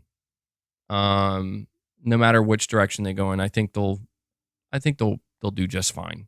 You know, I don't know that God of War could reach the same heights as God of War 2018. I mean, that's kind of like a once in a lifetime thing, I think, for a studio. But I think they could still keep it going and keep it going strong. What I'm really interested in is seeing Santa Monica's new IP. Because keep in mind, Santa Monica, they've just been the God of War studio, man, since 2005. You know, they haven't worked on really anything else. It's just been God of War. And I'm really excited to see like Cory Barlog, whole new team. Maybe not a whole new team, but a team, experienced team working on a whole new game. I mean, let's be honest, guys. It's seeing new AAA IP from PlayStation is going to be, you know, less and less frequent, and probably will throughout the whole industry because of how difficult and how long it takes to create new IP. You know, it's more expensive and more time consuming and more risky than ever before. So we look at how well Sony has done their teams with new IP, Guerrilla, Horizon Zero Dawn, right? You know, Sucker Punch, Ghost of Tsushima. God, dude, I'm getting really pissed off with this gnat. So I'm really interested to see, like, all right, Sony Santa Monica, you're up. Let's see what you got. I mean, even Sony Bend with Days Gone. A lot of people A lot of love for Days Gone, man. People really want a sequel to Days Gone. Unfortunately, we're not going to get one, not anytime soon. But yeah, the rumor is that Sony Santa Monica's new IP is sci-fi. That'll be very, very fun. Just because it's like it totally different, totally new direction, new characters, new world, new everything. Very excited, man. Very excited. William, you're saying I swore we were going to see Cory's game at the PlayStation Showcase. Yeah, that was kind of weird, man. I mean, I feel like Herman Hulst teased us a bit. Herman Hulst did his, he went to go check in on each studio prior to the showcase, and he went to Sony Santa Monica and he left a tweet basically saying like, I just visited Sony Santa Monica and I'm feeling very inspired. And a lot of people were like, oh shit, but either way, look, man, I am of the belief, for as eager as I am, and I really want to see, you guys know me more than anybody else. I've been talking about, I need to see the Sony roadmap. I got to see the games. Where are the games? Show me. At the same time, got to let them cook, man. They know what they're doing. I trust the process. Let them cook. It'll be worth the wait, man. It will be, because you know what? It's like being hungry and going to a nice restaurant, a really nice restaurant. It's like being hungry, going to a really nice restaurant. And I mean being really hungry, like the kind of hungry where it's like, I knew I was going to eat at a nice restaurant, so I didn't really eat much of anything today. Saved my appetite. And you find out, you know what? The wait is a little bit longer. The chefs, they gotta do their thing. You were hoping maybe it'd be a 20-minute wait for the food. Maybe it turns out to be a 35-minute wait. It's like, so it's a little bit, every minute that goes by, it's painful because you're like, I'm starving here. I've been waiting. You're going to pay for it, right? But what would you rather have? Would you rather wait 20 minutes, expensive restaurant, for a meal that just is underwhelming? Or would you wait that extra 15 to 20 minutes to ensure that's one of the best meals you ever have? So that's kind of how I view it, where it's tough to wait. It is. And nobody likes the feeling, but it's patience is a virtue. It's more than likely going to be worth the wait. So because of that, I'm okay, Yeah, Capono. Just like that, man. Just like that. I think that's it though. So there is one other thing. I'm not going to entertain this for too long because it's just too crazy to me, but there's this rumor going around, and we'll see if there's any truth to it, that a Jak and Daxter movie is actually going to be in the works, and it's going to star Tom Holland and Chris Pratt. Yep, that's the rumor. Wow. I can't accept that. I'm sorry. You can't do that to Sony. Sony. Chris Pratt, fine. You cannot make Tom Holland Nathan Drake in the Sony cinematic universe and think you can make him, I guess he would be Daxter. Right? Or you know what? Hold on. Now I need to know. Maybe I had this backwards. Who is he playing? All right. Insider Gaming. It appears that Jak and Daxter are next in line to move forward with a movie. According to My Time to Shine Hello on Twitter, who's been known for accurate leaks in the past, Sony has plans in motion for a live-action adaptation. I gotta get rid of this freaking gnat, man. The movie, per My Time to Shine Hello, will be led by Ruben Fleischer. Fleischer is the same director behind the Venom films, though he only directed the first. He directed Uncharted and Zombieland. As far as the stars of the movie are concerned, Sony is eyeing 2 Marvel stars to be front and center. Tom Holland and Chris Pratt are the picks for the titular roles. Holland would play the role of Jak, while Pratt would be the voice of Dak. What? Wait, does that make more sense? I don't know. Does that make more sense? Oh, this is chaos. No, I mean, Chris Pratt, I guess, would be a tougher sell on Jak, but you cannot have Tom Holland play Nathan Drake and Jak. This is insanity.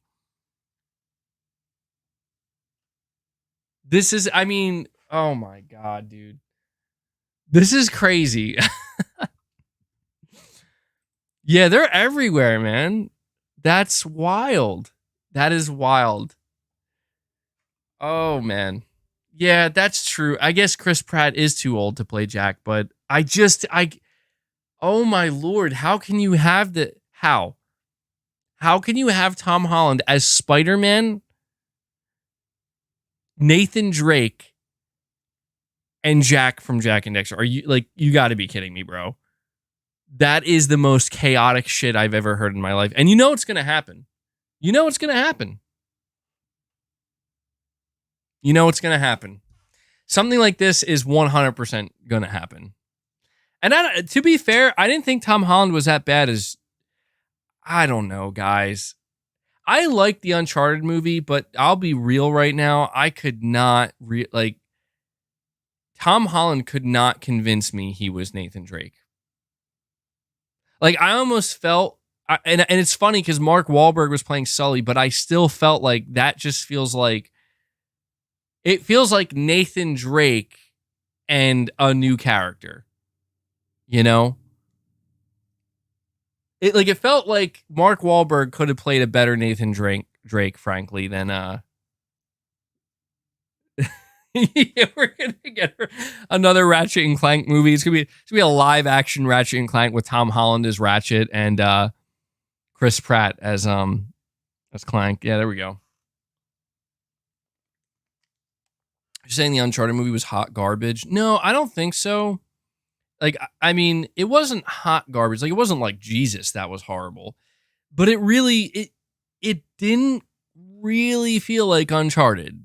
You know, it didn't. I'm a little spoiler here for the Uncharted movie, so you might want, it's not a major one, but you can leave if you don't want anything spoiled. At the there's an end credit scene in Uncharted, the movie, where it shows Mark Wahlberg like he's portraying Sully in the way that we would imagine, where he has this Hawaiian shirt on and he has a mustache and he's holding a revolver. And I was like, why would you guys wait until the end credit scene to make Mark Wahlberg look like Sully? And you know what I mean? Like, to me, that was the strangest decision. And because he looked a lot better. Like, he was much more believable as Sully with the stash and the shirt. But it really was just like, geez, man, like, why? Mark didn't want to commit. Yeah, I guess because maybe they want to make a bunch more, but I just struggle with Tom Holland as Nathan Drake because, like, Nathan Drake, he has Nathan Drake does kind of have a toughness to him a little bit, where he's not the toughest, and he kind of has, like, he has that same, I will say, like, Tom Holland channels that energy pretty decently well of, like, yeah, that's kind of, it's kind of Nathan Drake's personality a little bit, but yeah, Tom Holland is much more boyish than Nathan Drake. Like, Nathan Drake still kind of had a more masculine, like, brawny nature to him, I guess, a little bit.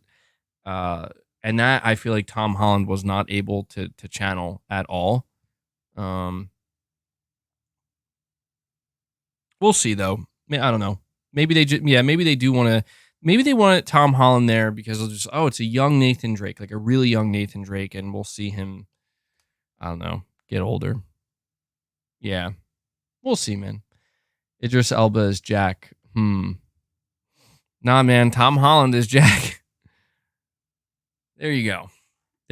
Yeah, we'll see, man. We'll see what they end up doing with the next Uncharted movie.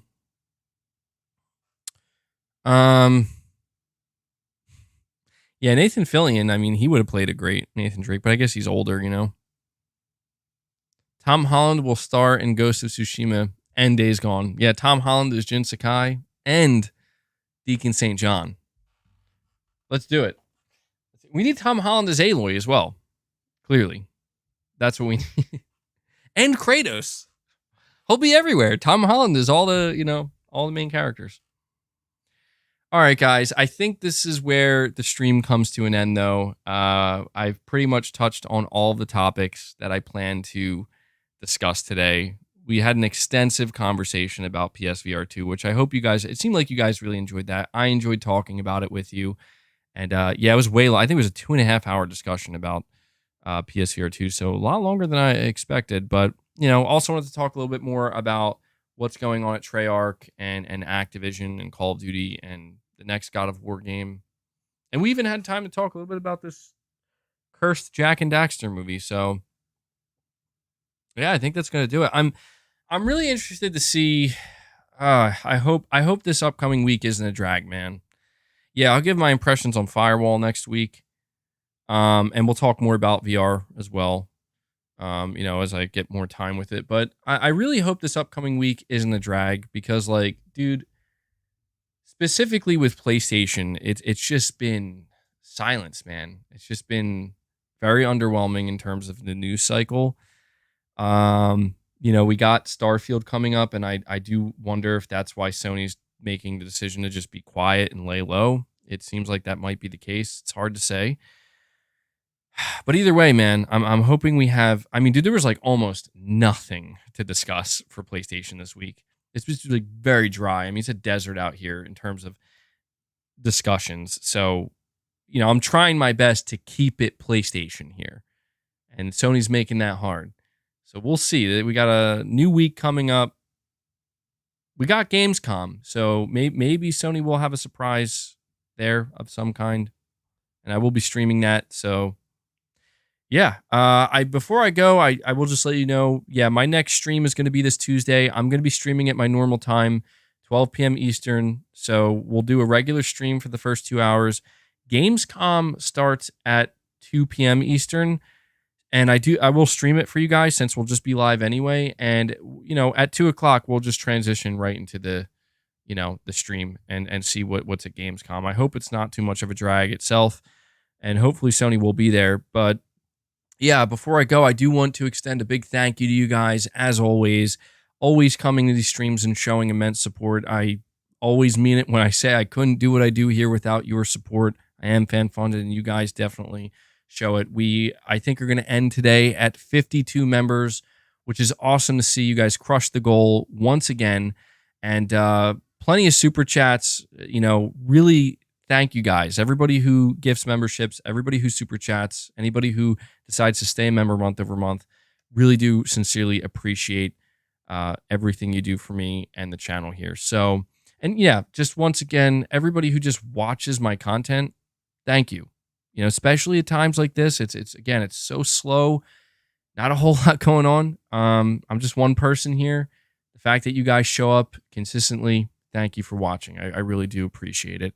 And the last request I will have for you guys before you head out is just take a second, hit that like button for me. I'd very much appreciate that as well. It helps with YouTube's algorithm, like I always say.